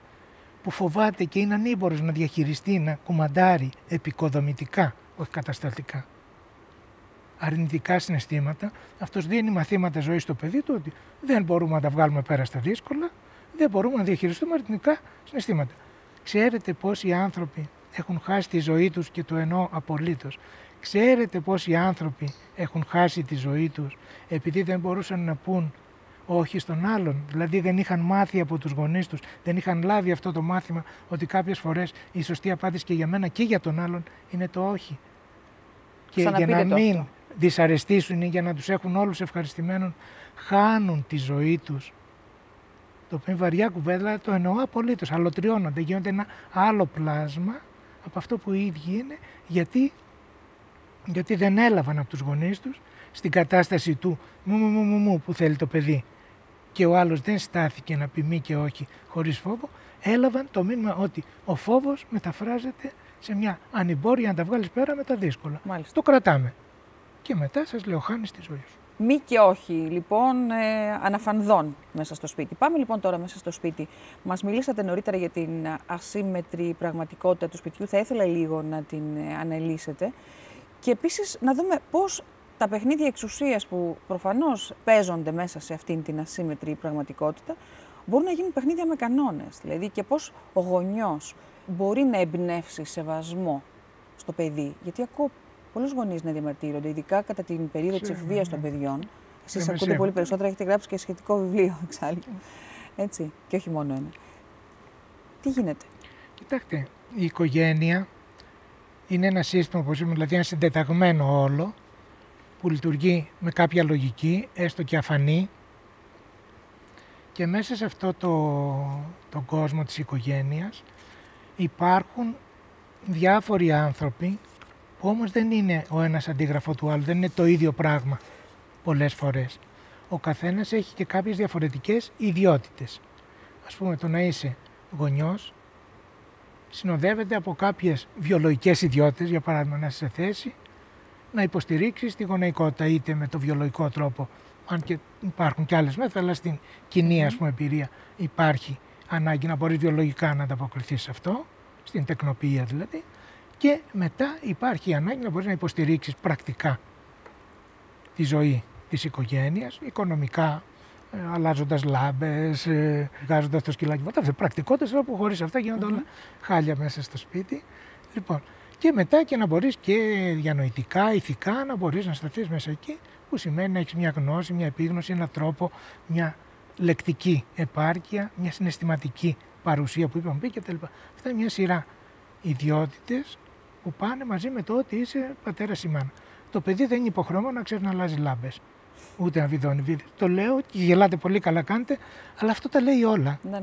Δηλαδή η ασυμμετρία της πραγματικότητας μέσα στην οικογένεια δεν περιορίζεται στις λάμπες και τις βίδες, αλλά και είναι ολοφάνερη. Και στα αισθήματα και στις συμπεριφορές. Είναι δηλαδή ακριβώς ότι οι γονείς, ακόμη και αν το παιδί φέρεται δυσάρεστα απέναντί τους, για όποιο λόγο, δεν μπορούν να ξεσυνεριστούν το παιδί τους.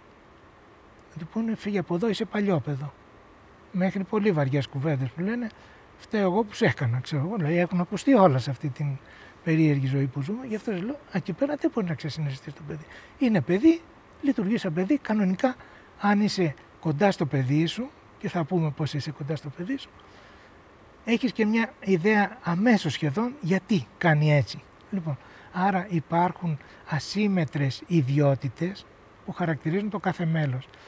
Ο μεγάλος πρέπει να μπορεί κάποια πράγματα και πρέπει να απέχει από κάποια πράγματα. Να μπορεί να υποστηρίξει την ύπαρξη οικογένειας και να δίνει την αγάπη που χρειάζεται στο παιδί όπως την περιγράψαμε, όπως και να απέχει από κάποιο όπως αυτό. Δεν μπορεί να ξεσυνερίζεται το παιδί επειδή το παιδί φέρεται άσχημα, όχι να το αγνοεί που φέρεται άσχημα, αλλά δεν μπορεί να το ξεσυνερίζεται, να αντιμάχεται μαζί του να γίνεται. Όχι. Ούτε να το αγνοεί. Όχι, ούτε να το αγνοεί. Να το αντιμετωπίζει με την αγάπη που είπατε και βάζοντας τους κανόνες, θέτοντας τους κανόνες. Αλλά επίσης δεν μπορεί, για παράδειγμα, να χρεώσει το παιδί με την ευτυχία του. Δηλαδή? Εσύ είσαι η παρηγοριά μου, ευτυχώς που έχω και εσένα. Δεν έχετε ακούσει ποτέ αυτή τη φράση? Εγώ την έχω ακούσει. Και λέω, είναι κρίμα, γιατί ο γονιός ποντάρει στο λάθος άλογο. Διαπαντός εγκλωβισμένο το παιδί. Μπράβο, και όσο πιο πολύ ποντάρει σε αυτό το άλογο, τόσο αυτό το άλογο γίνεται κουτσό. Γίνεται πιο αδύναμο να ανταποκριθεί στην αποστολή του, γιατί στην ουσία η προσκόλληση είναι αμοιβαία, δηλαδή υπάρχει μια συναισθηματική αιχμαλωσία και μια ψυχική ομοιρία και από τις δύο πλευρές, επειδή παραβλέπουν αυτή την ασυμμετρία, ότι ο γονιός μπορεί να αντέξει βάρη που είναι προϋπόθεση για την ευτυχία του παιδιού του, η καλή του ανατροφή κτλ. Το παιδί δεν μπορεί να τα αντέξει αυτά τα πράγματα, δεν μπορεί να το χρεώσει με αυτή την υπόθεση. Ή το άλλο το κλασικό, Έχετε ακούσει την περίφημη κουβεντούλα? Εγώ στο σπίτι πόσα παιδιά είχα, ξέρω εγώ, και εσείς και αυτά με χαμόγελα. Δύο, αλλά στην πραγματικότητα έχω και τρίτο, γιατί είναι ο άλλος γονιός. Συνήθως είναι ο σύζυγος, αλλά καμιά φορά το έχω ακούσει και για τον σύζυγο που λέει ότι έχω και ένα τρίτο παιδί, είναι αυτή τι να κάνουμε όμως και τα λοιπά. Με χαμόγελο, αυτό σαν είναι μια φυσική κατάσταση.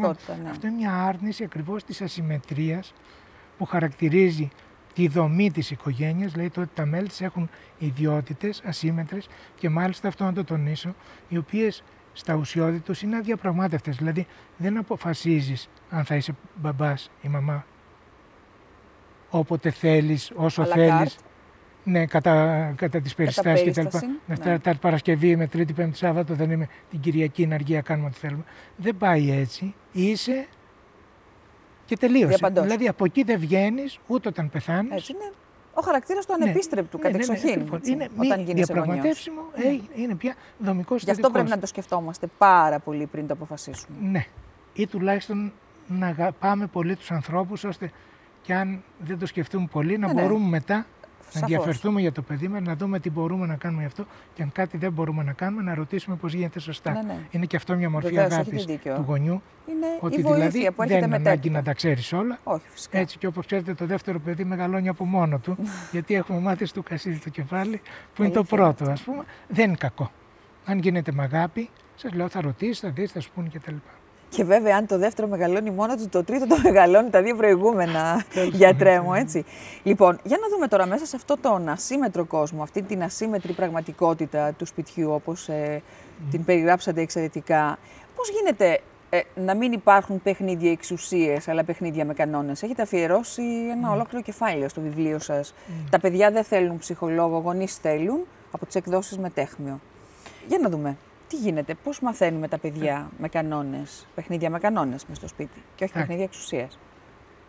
Αυτός ο ασύμετρος κόσμος σημαίνει πολύ απλά ότι είσαι κάτι, αλλά δεν είσαι πολλά άλλα πράγματα. Είσαι πατέρας, δεν είσαι παιδί. Είσαι μάνα, δεν είσαι κόρη. Μερικά τόσο απλά που με τον καιρό πολλαπλασιάζονται, έτσι, σαν διαφορές ανάμεσα σε αυτόν που έχει αυτή την ιδιότητα και σε αυτόν που έχει την άλλη ιδιότητα. Όταν είσαι κάτι, δεν είσαι όλα τα άλλα, ξέρετε. Ναι, βέβαια. Αυτό είναι μια φράση του Σπινόζα, ότι κάθε προσδιορισμός είναι άρνηση και από τις πιο εύστοχες κουβέντες για να περιγράψει και την ανθρώπινη κατάσταση, ότι όσο κι αν θέλεις, δεν μπορεί να είσαι τα πάντα. Είσαι μερικά. Ακριβώς λοιπόν λόγω του ότι δεν έχουν όλοι τις ίδιες ιδιότητες, σημαίνει ότι κανείς δεν είναι τα πάντα. Ο καθένας έχει μια συστατική έλλειψη μέσα στον κόσμο της οικογένειας, ως προς τις ιδιότητές του, ως προς τις θέσεις που μπορεί να καταλάβει, ως προς τις λειτουργίες που μπορεί να επιτελέσει, ως προς τις απαιτήσεις του, ως προς τον τρόπο του κτλ. Αυτό σημαίνει ότι μέσα σε αυτόν τον πυκνό και πηχτό καμιά φορά συναισθηματικά και επικοινωνιακά κόσμο της οικογενειακής ζωής, έρχεσαι συνέχεια αντιμέτωπος με αυτή τη χαρακτηριστική έλλειψη που χαρακτηρίζει την ανθρώπινη ύπαρξη. Το αποτέλεσμα ποιο είναι? Ότι νιώθεις ή μπορεί να νιώσεις ότι ο άλλος απολαμβάνει κάτι που εσύ δεν έχεις ή σωστά θέλεις να έχεις, ή κατά μία μυθολογία κάποτε το είχες και στο στέρισε κάποιος άλλος. Παράδειγμα, ο απογαλακτισμός σε αποσπά από μία κορυφαία απόλαυση. Λοιπόν, αυτό το πράγμα μπορεί να παραναγνωστεί από τον κόσμο του παιδιού που νιώθει ότι έχει χάσει έναν παράδεισο στον οποίο ήταν. Αυτή η πρώτη αγκαλιά είναι η ιδέα του παραδείσου. Το πρώτο βλέμμα της λατρείας. Λοιπόν, για να μην το κάνουμε δύσκολο, το ξέρουμε όλοι, οπότε ας προχωρήσουμε παρακάτω. Αυτός ο χαμένος παράδεισος, κατά μία φανταστική θεωρία, μπορεί να είναι αποτέλεσμα της επιβουλής κάποιου τρίτου. Αυτός ο τρίτος το έκανε γιατί έτσι θέλει, η αυθαίρετη επιβολή της δικής του βούλησης, της δικής του απόλαυσης στον κόσμο και στο μυαλό του παιδιού. Αυτό σημαίνει λοιπόν ότι έρχεσαι συνέχεια αντιμέτωπος με την έλλειψη και μπορεί να παρερμηνεύσεις αυτή την εμπειρία θεωρώντας ότι κάποιος σου επιβάλλει κάτι που δεν σε ευχαριστεί, που σου στερεί κάτι, που ματαιώνει μια προσδοκία σου, που σε φέρνει σε μια θέση αλλιώτικη από αυτή που θα ευχόσουν εάν δεν υπήρχαν όροι και προϋποθέσεις για το κάθε τι, αυτό που είπαμε, οι κανόνες του παιχνιδιού και οι περιορισμοί της πραγματικότητας. Αυτό το πράγμα μπορεί να τροφοδοτείται όχι μόνο από τη φαντασία του παιδιού, που εύλογο είναι αν θέλετε. Είχα τον παράδεισο, τώρα μου αφήνουν θράψματα παραδείσου, τι γίνεται εδώ πέρα βρε παιδιά, δηλαδή κάπως έτσι. Αλλά και από τους μεγάλους πολλές φορές. Τι ξέρουμε την περίφημη κουβέντα που λέει ότι όλο το δικό σου θες να γίνεται, εντάξει, το τίνος θα περάσει. Δηλαδή εγώ πρέπει να τα καταπίνω όλα και διάφορες τέτοιες κουβέντες, οι οποίες είναι πάρα πολύ συχνές και στον κόσμο των μεγάλων και στην ουσία είναι αρνητικά μαθήματα ζωής για το παιδί. Δηλαδή να προσλαμβάνει την ασυμμετρία της πραγματικότητας, το ότι ο παπάς και η μαμά μπορούν να φύγουν, να πάνε κάπου και να μην πούνε που είναι, σαν να είναι κάτι που το στερούν από το ίδιο για να του κάνουν κακό, να το βλάψουν, να το δυσαρεστήσουν και δεν το λογαριάσουν. Ενώ δεν είναι έτσι, το παιδί απλά επειδή είναι στη φροντίδα και στην κυδαιμονία που λέει των γονέων του και με τον νόμο, αν γίνει κάτι στραβό, θα στραφεί ο νόμος εναντίον του για παραμέληση ανηλίκου κτλ. Ναι. Ενώ παραμέληση γονέως από τον ανήλικο δεν υφίσταται. Αυτά τα πράγματα. Υπάρχει νομική υποχρέωση από την πλευρά των γονέων. Βεβαίως. Ενώ το παιδί δεν έχει καμία απολύτως ζωή, μπορεί να κάνει όλες τις κοτσάνες, αλλά δεν έχει ευθύνη για την κοτσάνα του. Ο γονιός έχει. Λοιπόν, αυτή λοιπόν η ασυμμετρία μπορεί να εκλειφθεί και πολύ συχνά τείνει να εκλειφθεί από το παιδί και δυστυχώς περισσότερο συχνά από όσο θα έπρεπε ή θα ήταν επιθυμητό και οι μεγάλοι με τη συμπεριφορά τους μπαίνουν σε αυτή τη λογική του τίνος θα περάσει, ποιος έχει εν τέλει την εξουσία εδώ μέσα, αντί να λένε ότι εδώ δεν είμαστε μια αρένα που κατεβαίνει ο καθένας με τα δικά του όπλα, άλλος καβάλα στα άλογο, άλλος στο λιοντάρι, δεν ξέρω τι, και όποιος φάει τον άλλον και στο τέλος ο νικητής τα παίρνει όλα. Ειδικά στην εφηβεία αυτό γίνεται κατά κόρον. Ξέρω, αυτό λοιπόν μπορούν να του πούνε ότι δεν είναι. Είμαστε μια ομάδα που αν παίξουμε εναρμονισμένα όλοι, ταιριαστά σύμφωνα με τις οδηγίες του προπονητή μας για την καλή έκβαση του παιχνιδιού κτλ. Τότε έχουμε ελπίδες να πάρουμε το πρωτάθλημα. Να παίξουμε καλά. Ναι. Να πάρουμε και το πρωτάθλημα λίγο ακόμα καλύτερα. Κανείς δεν λέει, αλλά και το να παίξουμε καλά για να είμαστε ευχαριστημένοι, και αυτό είναι που λέει ο λόγος. Κορίτσια, θα κερδίσουμε ακόμη και αν δεν πάρουμε το πρωτάθλημα, αν παίξουμε καλά. Πάρ' το έτσι. Ναι. Όχι, ας έχουμε υψηλούς στόχους, γιατρέ μου. Δεν είναι κακή η υψηλή στόχη. Μη σκάμε όμως. Δεν υπάρχει να σκάμε. Εγώ εκεί θέλω να πω. Όχι. Το τέλειο και το απόλυτο δεν υπάρχει κανένα λόγος. Όχι, να μη σκάμε, αλλά είναι ωραίο να στοχεύεις ψηλά. Καμιά αμφιβολία. Χωρίς να απογοητεύεσαι. Απλώς την επόμενη φορά θέτεις πάλι το στόχο. Κάν το καλύτερα. Και προσπαθείς ακριβώς. Ναι. Λοιπόν, αυτό το πράγμα λοιπόν, αν το πούμε στα παιδιά από νωρίς, ότι εδώ μέσα ακριβώς δεν είναι πάντα ευχάριστο για μένα, παιδί μου, να μην βγαίνω να πιω τσίπουρα με τους φίλους μου ή να μην πάω με τα άλλα κορίτσια για καφέ. Αλλά να κάθομαι εδώ μέσα γιατί έχεις αυτή την ανάγκη, γιατί πρέπει να φροντίσεις. Αληθινότατες καταστάσεις. Και αυτό κάποια στιγμή, σε κάποια ηλικία, μπορεί να υποθεί το παιδί χωρίς παρεξήγηση. Μην νομίζω ότι εγώ δεν έχω τίποτα άλλο να κάνω στον κόσμο. Κάθομαι όμως γιατί είμαι μάνα σου, είμαι πατέρα σου. Και αυτή είναι η δουλειά του πατέρα και το κάνω από την καρδιά μου, με όλη μου την αγάπη, και είναι η απολαβή μου και η ανταμοιβή μου είναι το ότι σε βλέπω που πιάνει τόπο αυτό που κάνω κτλ. Όμως δεν πάβει να είναι μια ασυμμετρία που δεν μεταφράζεται απαραίτητα σε σχέση εξουσιασμού και δυσάρεστης επιβολής της ιδιαίτερης ιδιότητας που έχει κάποιος πάνω στο ότι είσαι εσύ παιδί. Είναι η λογική του παιχνιδιού, η λογική της ζωής που μας αναγκάζει πολλές φορές, και μέσα στην οικογένεια, αυτό σας είπα, είναι σε συναισθηματικά φορτισμένες καταστάσεις, πολύ συχνά, πρακτικά κάθε μέρα, που βλέπεις τα όρια του θέλω σου. Εγώ θέλω. Εσύ θέλεις. Ξέρετε, η πρόχειρη απάντηση που έρχεται από μέσα σε πολλούς γονείς, δεν πάει να θέλεις. Αυτό λέγεται πιο ευγενικά. Εσύ θέλεις, θέλει και ο άλλος, θέλει και ο παράλληλος. Δεν παίζεις μόνο εσύ, παίζουν και άλλοι. Πρέπει κάπως να τα φέρουμε όλα σε μια σειρά, ώστε να βγούμε όλοι, ας πούμε, ικανοποιημένοι από το τι είναι εφικτό να γίνει. Λοιπόν, αυτή η ασυμμετρία που μεταφράζεται στο ότι στο τέλος. Λοιπόν, τα είπαμε τα πάνω, αυτό δεν γίνεται, παιδί μου, τι να σου κάνω. Έτσι. Λοιπόν, βέβαια, αυτό δεν είναι επιβολή εξουσίας, είναι η τήρηση του κανόνα του παιχνιδιού με βάση τη λογική της πραγματικότητας, που στην ουσία είναι μάθημα ζωής. Αυτό, μάθημα ζωής για το παιδί, ώστε αν αύριο βρεθεί μπροστά και πει εγώ θέλω και του πούνε όλοι, αυτό έχει συμβεί στο σχολείο. Ναι, αυτό δεν έχει. Έχει συμβεί στο σχολείο. Πάει το ξέρω με ένα κοριτσάκι και με ένα αγοράκι και με διάφορα παιδάκια ακόμη που πάνε γιατί έχουν μάθει στο σπίτι ότι εγώ θέλω και τους το κάνουν. Δεν μπορούν να τους αρνηθούν για τους λόγους που είπαμε. Ναι. Πάνε στο σχολείο, έλα η ώρα να παίξουμε. Θα παίξουμε αυτό. Ναι, όλοι δεν θέλουμε αυτό, εμείς θέλουμε το άλλο. Όχι, αυτό. Δεν το παίζουν και γυρνάει το παιδί σκασμένο στο σπίτι από το κλάμα και οι γονείς του δεν ξέρουν από πού να το πιάσουν και πού να το μαζέψουν. Ακριβώς γιατί ο έξω κόσμος δεν λειτουργεί με το εγώ, έτσι θέλω, αλλά λειτουργεί με το ότι κάτσε να δει που χωράμε, κάτσε να δούμε που χωράμε όλοι, ώστε να είμαστε όλοι ευχαριστημένοι. Αυτό το πράγμα δεν είναι εξουσιασμός. Είναι παίζω με τον κανόνα και αν θέλετε, αν παίξω με τον κανόνα, παίζω το παιχνίδι. Δηλαδή, επιδιώκω και το έπαθλο, είτε το υλικό, είτε το συναισθηματικό, το ηθικό, του να παίξω σωστά το παιχνίδι. Ξέρετε, το να παίξω μπάλα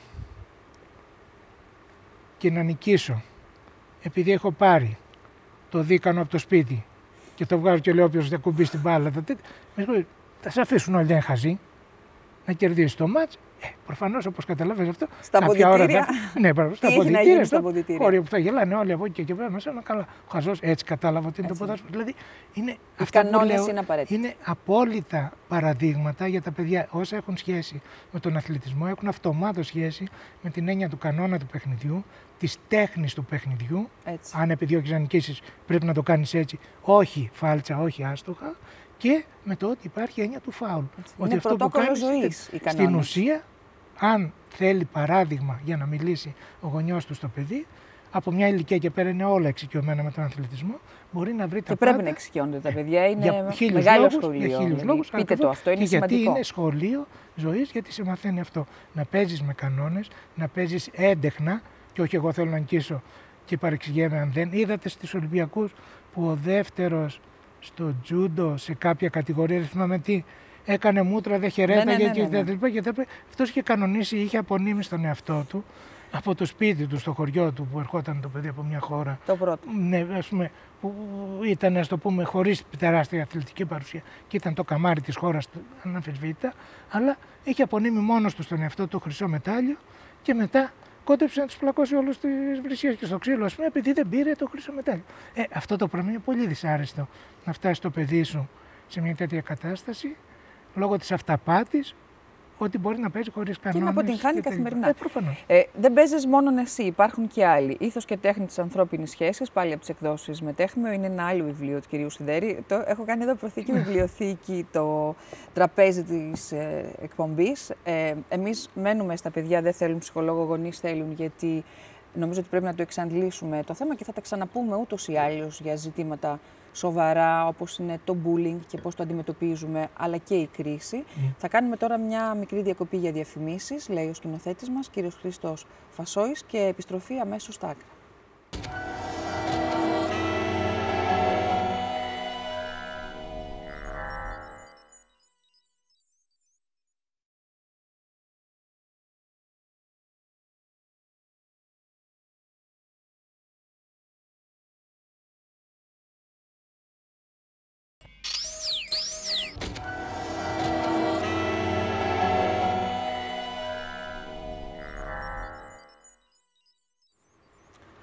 Επιστροφή στα άκρα με τον ψυχίατρο, ψυχαναλυτή και συγγραφέα πολλών βιβλίων, κύριο Νίκο Σιδέρη.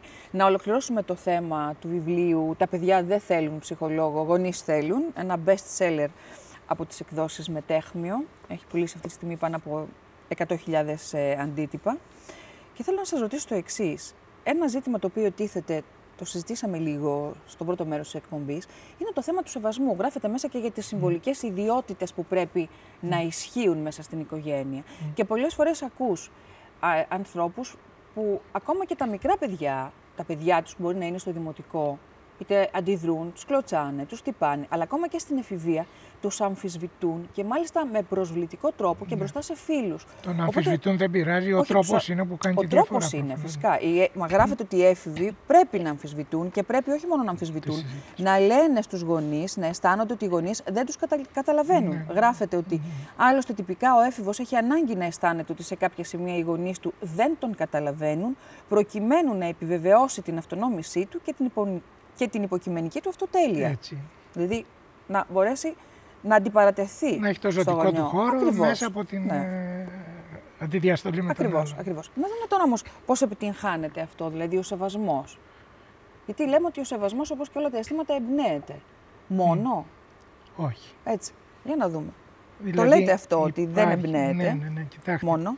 Να σου πω κάτι. Αν βρεθούμε σε έναν χώρο με αγνώστους και κάτι γίνεται και έχει και μια μικρή διάρκεια ώστε να δούμε πώς φέρεται ο καθένας, μπορεί μερικοί να μας εμπνεύσουν το σεβασμό, μερικοί όχι. Όμως, θα συνεχίσω μια ιστοριούλα. Ας πούμε ότι βιάζομαι πάρα πολύ. Μια τυπική αθηναϊκή κατάσταση. Τρέχω στα πεζοδρόμια της Αθήνας που είναι στριμωγμένα, πατικωμένα με αυτοκίνητα και καφάσια και ό,τι άλλα θέλεις, και ζορίζομαι μέσα στο στενό διάδρομο που πολεμάω να προλάβω γιατί είναι σοβαρό κτλ. Μπροστά μου έχει συμβεί. Είναι μια ηλικιωμένη. Μια κυρία η οποία πάει, τα ζώα μου αργά βεβαίως. Ή στο ταξί της. Μπράβο, αυτό μισή μέρα για να μπει, μισή μέρα για να βγει. Μπράβο, και από πίσω περιμένεις εσύ και ή κορνάρεις ή δεν κορνάρεις. Έτσι, είναι ακριβώς τυπικές καταστάσεις της ζωής στην πόλη, το ανάλογο μπορούμε να το βρούμε σε όλες. Τραγικό είναι να κορνάρεις στο ταξί όταν κατεβαίνει και ανεβαίνει ηλικιωμένη. Λοιπόν, εκεί να το πέρα, πούμε αυτό. κανονικά. Θλιβερή εικόνα. Ναι, δεν είναι εν γέννη θέμα πολιτισμού να μην κορνάρεις και θέμα ψιλογαϊδουριάς. Χόντρο γαϊδουριάς. Τέλος προκειμένου πάντων, τώρα. Ναι. Ας το διαβαθμίσουμε κατά τον τύπο του κορναρίσματος. Λοιπόν, η ιδέα είναι η εξής, ότι αυτή τη γυραιά κυρία που σε εμποδίζει να κάνεις τη δουλειά σου, με κανένα τρόπο δεν θα τη σπρώξεις, δεν θα τη ρίξεις κάτω, να την παραμερίσεις βία. Θα σφίξεις τα δόντια, θα κάνεις υπομονή, θα βρεις μια τρύπα να βγεις απ' έξω και στην ανάγκη λερώντας το παντελόνι, τη φούστα και αυτά. Γιατί? Η απάντηση είναι πάρα πολύ απλή. Επειδή τη σέβομαι. Δεν υπάρχει καμία άλλη αιτία. Όμως εδώ γεννιέται το ερώτημα που έχει γεννηθεί πραγματικά περισσότερες από μια φορές σε θεραπείες με γονείς που είχαν παιδιά που δεν τους σέβονταν. Και λένε αυτό, μα το σεβασμό πρέπει να το κατακτήσεις, έτσι δεν είναι? Ερώτηση. Πού τους κάνω και πού μπορεί να την κάνει ο καθένας στον εαυτό. Αυτή τη γυραιά κυρία που σε εμποδίζει, δεν τη πρόχνεις, δεν τη βουτάς την τσάντα, δεν τη παίρνεις τα γυαλιά για πλάκα, ξέρω και τέτοια. Και ό,τι θα μπορούσε να κάνεις. Πρακτικά τιμωρητή, αν είναι λίγο αργά στο σούρπο για τέτοια σε επόμενο δρόμο. Γιατί δεν το κάνεις? Όχι από φόβο, ούτε καν αντίπεινα θα υποστήριζε. Κάνει απαγορευτά να σπρώξει έναν άνθρωπο, άμα δεν το βλέπει κανείς, δεν θα σε πιάσουν γι' αυτό, πώς το λένε.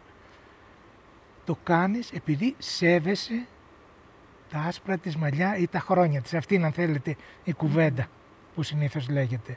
Τα άσπρα μαλλιά μπορεί να μην είναι σύνηθες γιατί τα βάφουμε, αλλά τα χρόνια, όσο και αν τα περικόπτουμε με διάφορες καλλιτεχνίες, φαίνονται, τα αντιλαμβάνεσαι. Και τα σέβεσαι.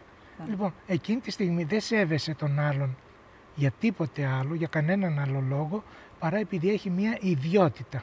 Είναι ένας άγνωστος σου άνθρωπος, ο οποίος όμως χαρακτηρίζεται από μία ιδιότητα η οποία από μόνη της εμπνέει και επιβάλλει τον σεβασμό.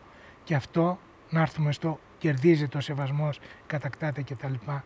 Δηλαδή τι, θα έπρεπε εκείνη την ώρα η γριά αυτή να μου πει ότι ξέρεις, εμένα παιδάκι μου στη ζωή έζησε αυτά και τα άλλα και τόσα βάσαν και από... εντάξει, αξίζει σεβασμό. Δεν είναι έτσι. Όμως αυτή η παρερμηνία των πραγμάτων έχει μπει σε πάρα πολλές οικογένειες, ότι οι γονείς δηλαδή δεν οφείλουν να διδάξουν στο παιδί τους ότι έχει υποχρέωση να τους σέβεται και να τους φέρεται με σεβασμό για ένα και μόνο λόγο, επειδή είναι γονείς του και για κανέναν άλλο λόγο. Πώς το διδάσκεις αυτό? Θα σας πω. Και όχι επειδή οι γονείς του φέρονται με έναν τέτοιο τρόπο που εν τέλει το παιδί τον εγκρίνει και λέει άρε εσύ καλό αυτό, να του σέβομαι κιόλας. Ναι. Δηλαδή, να το πω ανάποδα, που δεν το γράφει το βιβλίο, αλλά είναι πολύ ενδιαφέρον. Αυτό βγήκε από συζητήσεις με ανθρώπους, σε ομιλίες και τέτοια. Ένας γονιός δεν σέβεται το παιδί του. Πιστεύω ότι το σέβεται απόλυτα. Σε βαθμό που το βάζει πρώτη προτεραιότητα από τις προτεραιότητες του, του μιλάει με έναν καλό τρόπο, ενώ αν θέλουμε να είμαστε ειλικρινείς, μερικές φορές σου έρχεται να ανοίξει το παράθυρο να το πετάξει έξω. Σε έχει φέρει στα όρια, ας το πούμε. Δεν το κάνουν ποτέ. Και με υπομονή καταφέρνουν και το φέρνουν με αγάπη, με στοργή, με τρόπο. Καλά. Λοιπόν, αυτό θα πει ότι το σέβονται στον υπερθετικό βαθμό. Γιατί το σέβονται? Έχει κάνει κάτι το παιδί για να τον σέβονται? Να σας πω τι έχει κάνει. Σε έχει αναγκάσει να αλλάξει γύρω στις 100, γύρω στις 1.500, 3.000-5.000, ξέρω πώς, αν κάνουν σωστά το λογαριασμό, πάνε. Εξαρτάται. Ναι, δηλαδή γι' αυτό. Μέχρι πότε, ναι, μέχρι πότε, όσο και να μείνει, μέχρι τα 3 του θα είναι πολύ χρειάζεται. Λοιπόν, κάνει το λογαριασμό. Να ξαγρυπνήσεις. Πόσες φορές δεν έκλεισες μάτι. Πόσες φορές δεν άφησες το σύριαλ που σου αρέσει, ξέρω εγώ, ή το τάβλι με τους φίλους σου, γιατί έπρεπε να αυτός, για χάρη του παιδιού σου. Και το κάνεις χωρίς βαριγκόμια στο τέλος. Λοιπόν, αυτό δείχνει σεβασμό απόλυτο για ένα πλάσμα το οποίο μέχρι να φτάσει να μπορεί να κάνει κάτι το οποίο με όποιο κριτήριο θα έλεγες σου βγάζω το καπέλο, σέβομαι αυτό που έκανες, είναι πολύ μακριά αυτή τη στιγμή.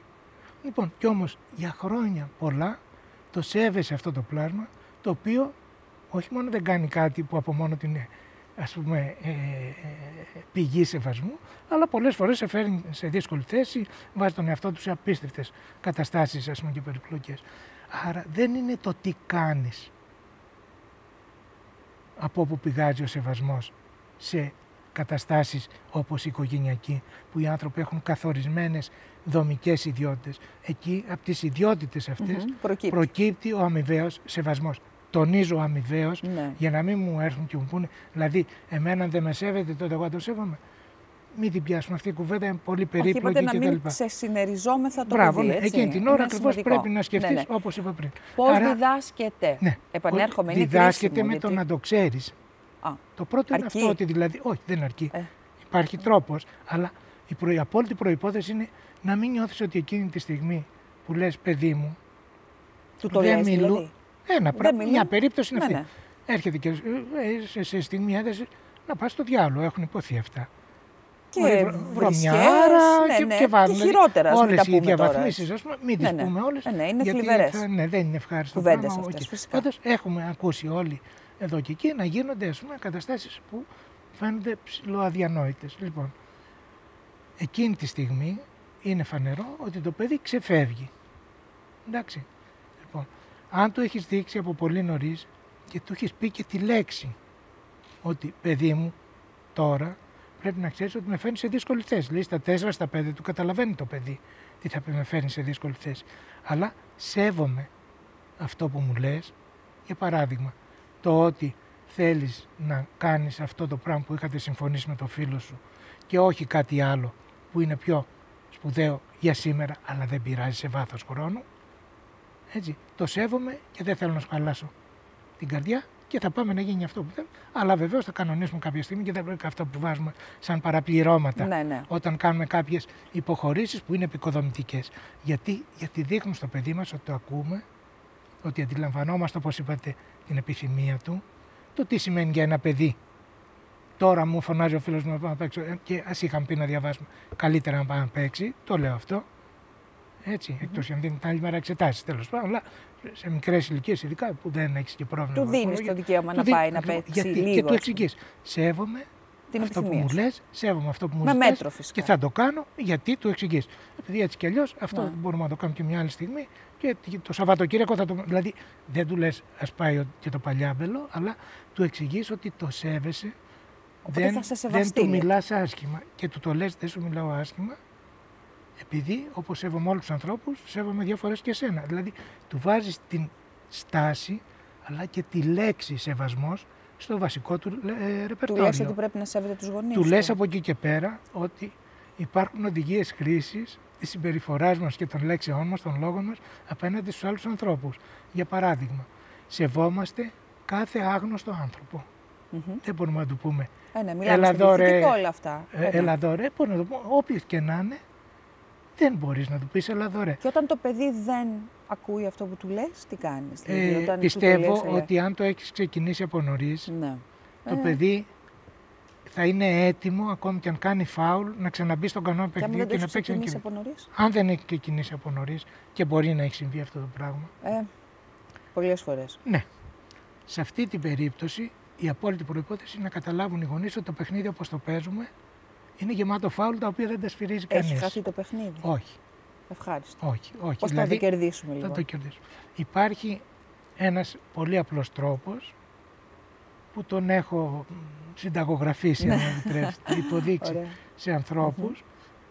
ιατρικά ή κοινωνικά, και σε φίλους γνωστούς και στον δρόμο που με ρωτάνε. Και συνίσταται στο εξής: αν το παιδί δεν έχει μάθει το σεβασμό στους γονείς του και αποφασίζουν οι γονείς ότι αυτός ο δρόμος δεν πάει στο καλό, πρέπει να αλλάξουμε πορεία, η μέθοδος είναι πάρα πολύ απλή και πετυχαίνει 9 φορές στις 10. Η βασική της ιδέα είναι η εξής: όταν το παιδί έρχεται και σε πλησιάζει και σου λέει κάτι, 99 φορές στις 100 σου ζητάει κάτι. Δηλαδή, να το πούμε απλά, είναι απόλυτα στο έλεό σου, αν θα γίνει δεν θα γίνει. Θα με πας εκεί, θα μου πάρεις εκείνο, θα μου φτιάξεις πορτοκαλά, μου, εσύ. Δηλαδή το καλό το χαρτί το κρατάει ο μεγάλος μέχρι μια πολύ προχωρημένη ηλικία του παιδιού. Έτσι, αν μου πείτε μετά τα 18, τότε θα το συζητήσουμε. Μετά τα 18 είναι ενήλικο το παιδί. Ναι, έχουμε μπλέξει και σε άλλα θέματα ακριβώς. Αν και ο νόμος επιτρέπει. Αλλά μέχρι μια πολύ μεγάλη ηλικία. Έχουμε πει τι κάνουμε μετά τα 25, μην το ξεχάσουμε. Δεν τρέχουμε έτσι. Λοιπόν, ας το πούμε για τα μεγάλα παιδιά. Και την αρχή της εφηβείας μέχρι τη μέση εφηβείας και παραπάνω. Όσο το παιδί για κάποια πράγματα ζωτικά γι' αυτό, για την ευχαρίστησή του δηλαδή, σύμφωνα με τις ανάγκες του, εξαρτάται από σένα, έχεις ένα πάρα πολύ καλό όπλο στα χέρια σου, μπορεί να το χρησιμοποιήσεις επικοδομητικά. Ποιο είναι αυτό το όπλο? Θα του πεις: παιδί μου, αν μου ζητάς κάτι με κακό τρόπο και χωρίς σεβασμό, είναι μέσα στον κακό τρόπο, αν σου ζητήσει να εξειδικεύσεις, έτσι, τότε αυτό που μου ζητάς δεν θα το κάνω, ακόμη και αν το έχουμε συμφωνήσει, ακόμη και αν είναι λογικό, ακόμη και αν είναι σπουδαίο για σένα. Αυτό σε ποιες ηλικίες λειτουργεί?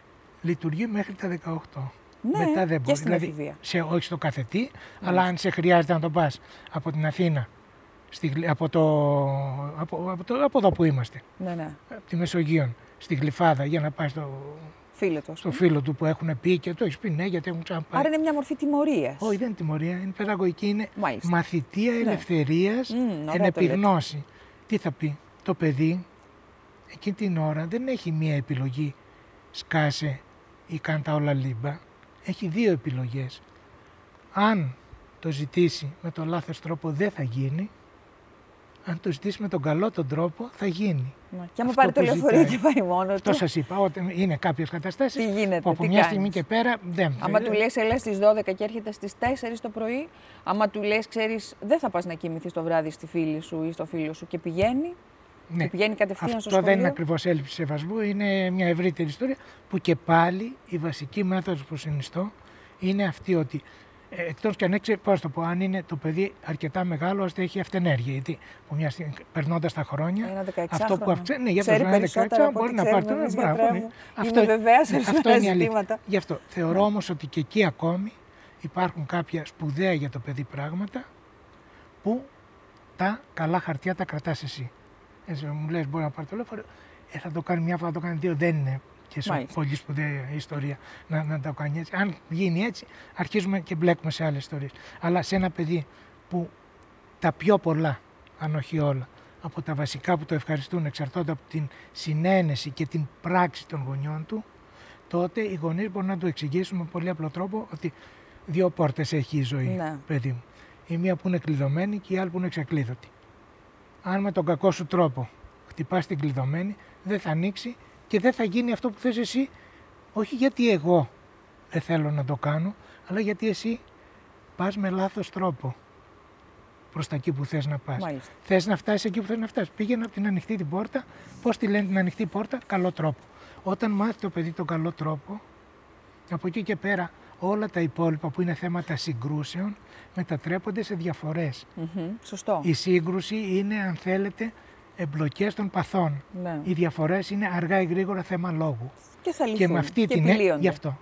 Και στο τέλος, με αμοιβαίες υποχωρήσεις, με κάποιες μουρμούρες και αυτά και τα άλλα δεν έχει σημασία, αλλά στο τέλος, ό,τι γίνει θέμα λόγου, διαλόγου, αντιλόγου, ό,τι έχει όμως δεύτερο συστατικό, το λόγο, στο τέλος επιλύεται ανθρωπίνος. Όχι τέλεια, όχι ιδεωδός για όλους, όχι πάντα με τον καλύτερο τρόπο κτλ. Αλλά δεν φτάνει στη συγκρουσιακή κατάσταση και οπωσδήποτε ο σεβασμός γίνεται ένα εργαλείο στα χέρια του παιδιού προκειμένου να επιτύχει αυτό που είναι η επιθυμία του. Δηλαδή, προσέξτε, η τιμωρία στην κοινή αίσθηση είναι ότι του στερείς κάτι για να το σπάσεις και δεν έχει διαφυγή και επιλογή το παιδί. Παρά να γονατίσει, να ζητήσει ταπεινά συγγνώμη, τέλος πάντων έτσι το βλέπει αυτό, δεν είναι απαραίτητο. Άρα δεν θέλουμε τιμωρία, ούτε σε μικρότερες ηλικίες. Εγώ δεν πιστεύω στην τιμωρία. Να του στερήσεις κάτι που του αρέσει γιατί δεν έκανε κάτι καλό. Ας πω έκανε κάτι κακό. Έχω δει και έχω ακούσει για γονείς οι οποίοι κάνουν απελπισμένες συσκέψεις και ιδίως συνήθως στο τραπέζι κουζίνας, στο σαλόνι, όταν έχει πάει για ύπνο το παιδί, τι θα του στερήσουμε προκειμένου να του πονέσει.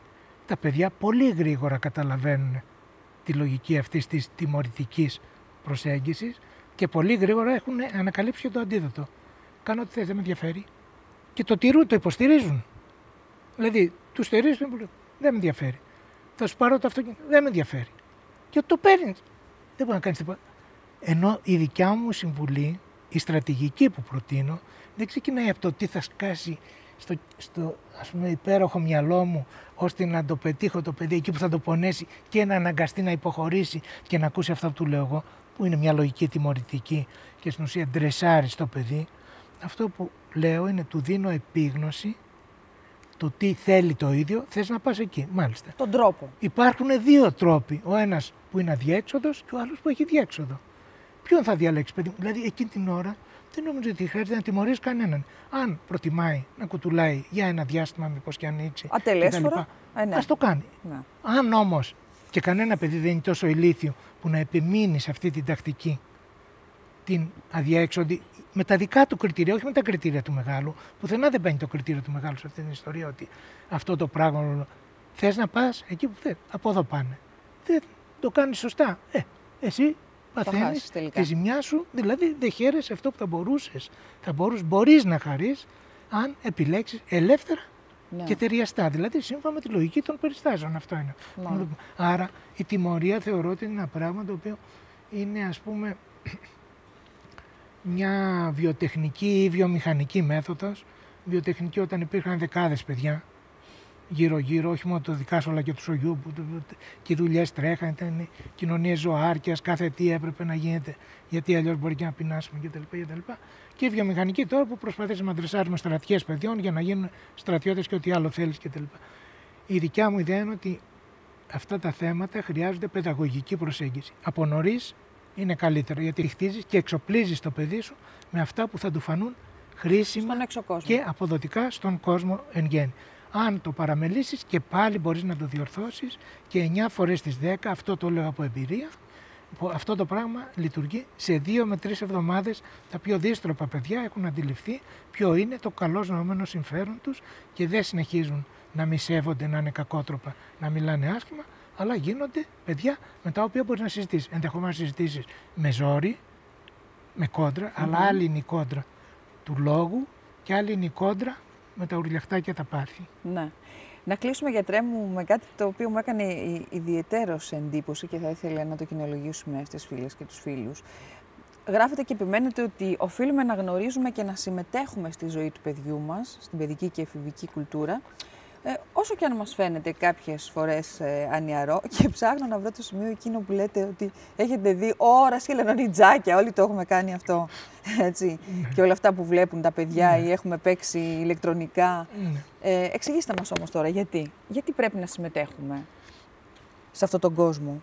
Ο κόσμος του μεγάλου και ο κόσμος του παιδιού έχει μια άλλη λογική. Βέβαια. Ο ένας είναι πρακτικότητες και συμβάσεις, ο άλλος είναι φαντασία και παιχνίδι. Όταν θέλεις να έρθεις κοντά στο παιδί σου, όχι απλά να τα αγκαλιάσεις, αυτό δεν χρειάζεται και πολύ μεγάλη τεχνική, αλλά κάτι που διαμεσολαβείται από σκέψη και λόγο. Κατά βάση, με μια έννοια δηλαδή που μαθαίνει το παιδί την τέχνη του ζήν μες στο συγκεκριμένο υλικό και ανθρώπινο περιβάλλον. Εκεί πέρα, σε αυτή την περίσταση, αυτό που καλείσαι να διευκολύνεις και να διευθύνεις με τρόπο που να γίνει επιτυχώς, είναι μια συνάντηση ανάμεσα στον κόσμο του μεγάλου και στον κόσμο του παιδιού. Δηλαδή, θες να μιλήσεις μαζί του για κάποιο πράγμα, εύκολο ή δύσκολο. Το παιδί μπορεί να έχει άλλα εκείνη την ώρα, μπορεί και να μην έχει διάθεση κτλ. Είναι μια δύσκολη στιγμή που να υπάρχει κόντρα, να υπάρχει αντίλογη κτλ. Αν προσπαθήσεις με επιχειρήματα μεγάλων να πείσεις το παιδί που εκείνη τη στιγμή είναι ριζωμένο μέσα στα πάθη και τις φαντασίες του δικού του κόσμου, είναι πολύ πιθανό ότι τα λόγια σου ως προς το περιεχόμενο μπορεί να είναι τέλεια, αλλά ως προς το όχημα που θα τα φτάσει στο μυαλό και στην ψυχή του παιδιού να είναι παντελώς άστοχα. Τι σημαίνει αυτό το πράγμα? Ότι αν θέλω να είμαι κοντά στο παιδί μου, πρέπει να μπορώ να μιλήσω τη γλώσσα του παιδιού μου, όχι απλώς να τα αγαπάω και να του δείχνω συναισθήματα, αλλά να μπορώ να μιλήσω τη γλώσσα του παιδιού μου, να μπορώ να καταλάβω περίπου πώς σκέφτεται. Είναι αναπόφευκτο και είναι και αναγκαίο από μια στιγμή και πέρα να έχει μυστικά το παιδί. Δεν πρέπει ξέρουμε να και τους φίλους των παιδιών μας. Είναι να πολύ γνωρίζουμε αυτό. Θα ήθελα να το πείτε αν συμφωνείτε. Εγώ το θεωρώ κυρίαρχο θέμα. Το έχω γράψει. Ναι, το ξέρω, αλλά να το πείτε. Το λέει. Δηλαδή να ξέρουμε με ποιους θέλει να κάνει παρέα Έτσι. και γιατί. Έτσι, ακριβώς. Να ξέρουμε ποια μουσική, ένα κορυφαίο κεφάλαιο στη σημερινή εμπειρία της παιδικής και εφηβικής ηλικίας, ποια μουσική το συγκινεί, του μιλάει, και αυτό να το πω πρέπει να το παρακολουθήσει αρκετά τακτικά, γιατί αλλάζουν κάθε 3 μήνες τα γούστα του κάθε παιδιού σε αυτό το πράγμα. Και αυτό που άκουγε πριν το λέει με τα βλακίες. Λοιπόν, πρέπει να ξέρεις ποια games του αρέσουν, ποιες ταινίες, στο βίντεο ή στο σινεμά. Να ακολουθείς την κουλτούρα του στην πραγματικότητα. Δηλαδή, όταν θα πας να του μιλήσεις. Και την ορίμανσή του. Δεν μπορείς να του πεις, βγες από το δικό σου κόσμο, σε παρακαλώ, 1/4, γιατί έχουμε σοβαρά θέματα να συζητήσουμε οι δυο μας. Και να του πεις, ως γνωστόν, ο Αριστοτέλης έτσι έχει εξηγήσει. Έχει κάνει κομμάτια, ναι. Με συγχωρείς, και πώς μπορείς εσύ να πεις, το είπε και ο Πλάτωνας. Το παιδί θα σε κοιτάξει, δηλαδή εκείνη την ώρα, αν εννοείς ο Αριστοτέλης ο σοφός, είσαι παντελώς άστοχος. Αν του πεις όμως, ξέρεις, ο Αριστοτέλης ο φίλος σου μου είπε μια μέρα το εξής, και του λες μια πλάκα που είπε ο φίλος του, ότι δηλαδή πήγα να κάνω αυτό και μου είπε επάνω ρε παιδιά και είναι χάλια, ας πούμε, λούτσα. Και του το πεις, το μαθαίνεις να αποφεύγει μια κακοτοπιά επικαλούμενος το δικό του κόσμο. Μάλιστα. Δηλαδή, αυτό το λέω να είσαι πολύ κοντά με το παιδί σου, όχι μόνο συναισθηματικά και φυσικά, αλλά οι ψυχές σας και η γνώση που έχεις για τον κόσμο του παιδιού σου να είναι επαρκής ώστε να ξέρεις ποια θέματα, ποιες αναφορές συγκροτούν τον ψυχικό του κόσμο, τι το συγκινεί και τι απεχθάνεται, τι πράγμα το ευχαριστεί, τι το δυσαρεστεί, με τι καλαμπούρια γελάει. Αυτό είναι πολύ μεγάλο κεφάλαιο. Δηλαδή ένα παιδί που μπορείς να επικοινωνήσεις μαζί του στη συχνότητα του χιούμορ, το έχεις κερδίσει αμέσως. Εδώ γυναίκα λένε, αν γελάσει την έχεις κερδίσει κατά το ήμιση. Ένα παιδί το έχεις κερδίσει κατά 99%. Πρέπει να περάσει από δίπλα σκυλάκι και να ασχοληθεί με το σκυλάκι για να το χάσεις, ας πούμε, την παρτίδα εκείνη τη στιγμή. Είναι πρόκληση το σκυλάκι για τα παιδιά. Ναι, για το παιδί είναι φοβερό. Ναι, δηλαδή, είναι καλά τα παιδιά να έχουν ζώα στη ζωή τους να μεγαλώνουν. Βέβαια, είναι μια αίσθηση συναισθηματικής ευθύνης απέναντι στον άλλον. Δηλαδή σου καλλιεργεί το ότι ο κόσμος δεν παίζει μόνο με τους δικούς σου ρυθμούς. Ένα ζωάκι λίγα σου δίνει φυσικό το τρόπο και τα περισσότερα σου τα επιστρέφει από αυτά που του δίνει. Λοιπόν, αν τα ξέρεις αυτά, ποιο ζωάκι του αρέσει, τι παιχνίδια κάνουν, αν δηλαδή ξέρεις τις γλώσσες, τις αναφορές, τη μουσική, τις ταινίες, τους ήρωες και όλος ιδιαίτερος τους υπερήρωες που το συγκινούν, δηλαδή είναι για αυτόν το φαντασιακό, το ιδεώδες εγώ, αυτό που θα ήθελε να γίνει εκείνη την ώρα, που νιώθει ότι με αυτό είμαι αυτό που θέλω, σαν αυτό αν γίνω έχουμε πιάσει το ζητούμενο, τότε έχεις ένα πλούτο αναφορών, επιχειρημάτων, το είπε και ο Ραφαέλος στα χελωνονιτζάκια.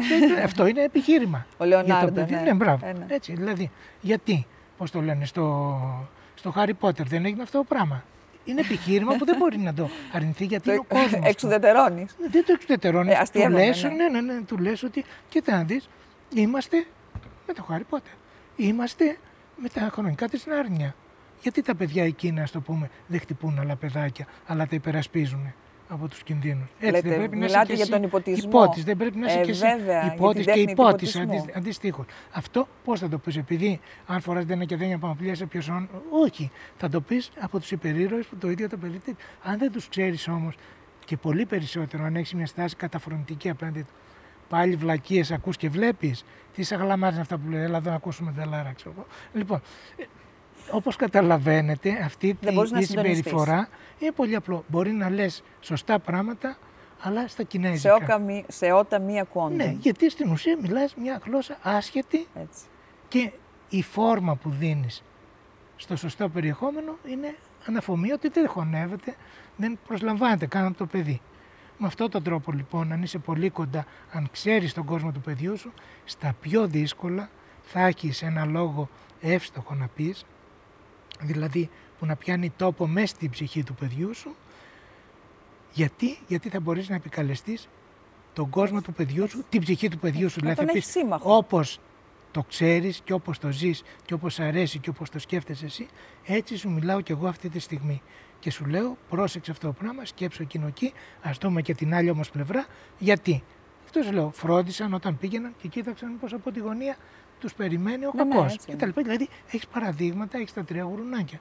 Έχεις 1000 πράγματα να πεις, πώς να σου το πω. Μα και είναι και έμπρακτο σεβασμός στο παιδί αυτό. Να πούμε μια μεγάλη κουβέντα. Αν αυτό δεν το κάνεις, στην ουσία παραβιάζεις το παιδί σου. Ακριβώς. Ήπια, με καλή πρόθεση, με ό,τι θέλεις ελαφρυντικό, και ειρήνη σου, χωρίς το να παραβιάζεις και χωρίς να το παίρνεις σχέδιο ώστε να το διορθώσεις. Το χειρότερο.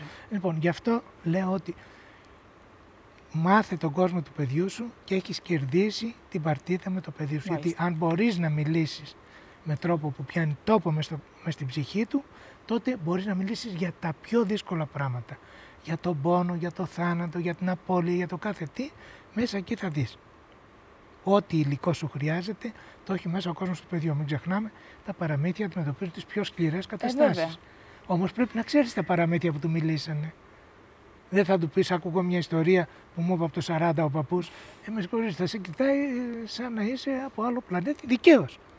Δεν έχει άδικο το παιδί εκείνη τη στιγμή. Λοιπόν, με αυτή την έννοια, το συμμετοχή. Είμαι κοντά στο παιδί μου, θα πει μοιράζομαι τον κόσμο του. Και στην πραγματικότητα, αν καθίσεις κοντά, επειδή όλοι μας έχουμε μέσα μας ένα παιδί και δεν περιφρονείς αυτόν τον κόσμο, θα δεις ότι πάρα πολλά πράγματα είναι υπέροχα ακόμη και για σένα που τώρα είσαι μεγάλος, αλλά δεν έχεις σκοτώσει ή αρνηθεί το παιδί που υπάρχει μέσα σου. Το ζήσατε εσείς αυτό? Βεβαιότατα. Δηλαδή, στη μουσική, εγώ έχω ακούσει άφθονο metal, και που το λέω αυτό γιατί είναι φόβος και τρόμος για τους γονείς. Εκτιμώ απέραντα τη μουσική των Metallica και χρησιμοποιήσατε και, και σε ένα έξεργο σε βιβλίο που είναι παιδαγωγικό σε αυτό εδώ. Και όμως μιλάνε για τους εφήβους. Για τους τον έφηβο λόγο. Έχω βάλει ένα κομμάτι από ένα καταπληκτικό τραγούδι των Iron Maiden. Και αυτό δεν το έκανα επειδή μου είπε κανείς βάλω για να το πουλήσουμε καλύτερα. Το νιώθω από την καρδιά μου μέσα ότι αυτό το τραγούδι το μουρμουρίζω μέσα μου. Τέτοιο μου μιλάει. Είναι απίστευτο. Και είναι από τον κόσμο των εφήβων, αλλά και εγώ νιώθω ότι μέσα μου έχω ένα αμάραντο παιδί και εύχομαι όλοι να έχουν ένα αμάραντο παιδί μέσα τους, γιατί πάντα μόνο σε καλό θα τους βγει, για να μπορούν να χαίρονται μεγαλύτερα κομμάτια του κόσμου, όλο τον κόσμο στην πραγματικότητα, να μπορούν να παίζουν μαξιλαριές και πατητές και να το χαίρονται, να ακούν τραγούδια και μουσικές και να τις χαίρονται, να λένε μπουρδες και να τις χαίρονται, να κάνουν σαχλαμάρες και να τις χαίρονται. Όλα αυτά είναι υπέροχα πράγματα που αν αρνηθείς το παιδί μέσα σου, χάνεις και εσύ ο ίδιος και επιπλέον δεν είσαι και τόσο κοντά και όπως θα έπρεπε κοντά στο παιδί σου. Είσαι καλός γονιός στην πρόθεση, αλλά αστοχής στην μεθοδολογία. Θεωρώ δηλαδή ότι τέλειος γονιός δεν μπορεί να είναι κανείς, ούτε απαιτείται. Καλός γονιός όμως μπορεί να είναι. Πώς? Αν συντονιστεί με τον κόσμο του παιδιού του. Δηλαδή από το παιδί σου ξεκίνα, άκου, βλέπε, κατάλαβε, μάντευε, μοιράσου τον κόσμο του και αν είναι έτσι και με δική σου ευχαρίστηση θα δεις ότι όλα θα πάνε με τον καλύτερο ανθρωπίνος δυνατό τρόπο. Τι να πω, θέλω να σας ευχαριστήσω τόσο πολύ και να δηλώσω την ικανοποίησή μου για αυτή τη συζήτηση που πιστεύω ότι ήταν εξαιρετικά αναλυτική, γιατί έτσι ήθελα. Αδικήσαμε τα υπόλοιπα βιβλία, αλλά θα. Δεν αδικήσαμε τίποτα. Ό,τι πήραμε σήμερα θα τα βρούμε μπροστά μας. Ναι, έχετε δίκιο. Εύχομαι πραγματικά να εξακολουθείτε στη ζωή σας να είστε τόσο χρήσιμος, κύριε Σιντέρη, και να γράφετε ωραία βιβλία. Να μας βοηθάτε όλες και όλους. Σας ευχαριστώ για τις ευχές σας. Νιώθω ότι είμαι τυχερός άνθρωπος, γιατί ενώ τα χρόνια και η ζωή μου επέτρεψαν να κάνω αυτά που θέλω και ελάχιστα από όσα δεν θέλω να τα υπομένω, γιατί δεν μπορώ να τα διαλέξει κιόλα, ενώ μπορώ να κάνω αυτά που θέλω, κατά κύριο λόγο, αυτά που μου αρέσουν να κάνω, πιάνουν τόπο και στους άλλους ανθρώπους. Τους βοηθούν να ζουν καλύτερα, να γνωρίζουν καλύτερα τον εαυτό τους, τον κόσμο που ζουν, τη σχέση τους με τον άλλον άνθρωπο και εν τέλει να είμαστε λίγο πιο άνθρωποι. Πράγμα πολύ απαραίτητο. Να συνεχίσετε έτσι, εύχομαι. Ευχαριστούμε και πάλι. Ευχαριστούμε και εσάς που μας παρακολουθήσατε. καλό ξημέρωμα σε όλες και σε όλους.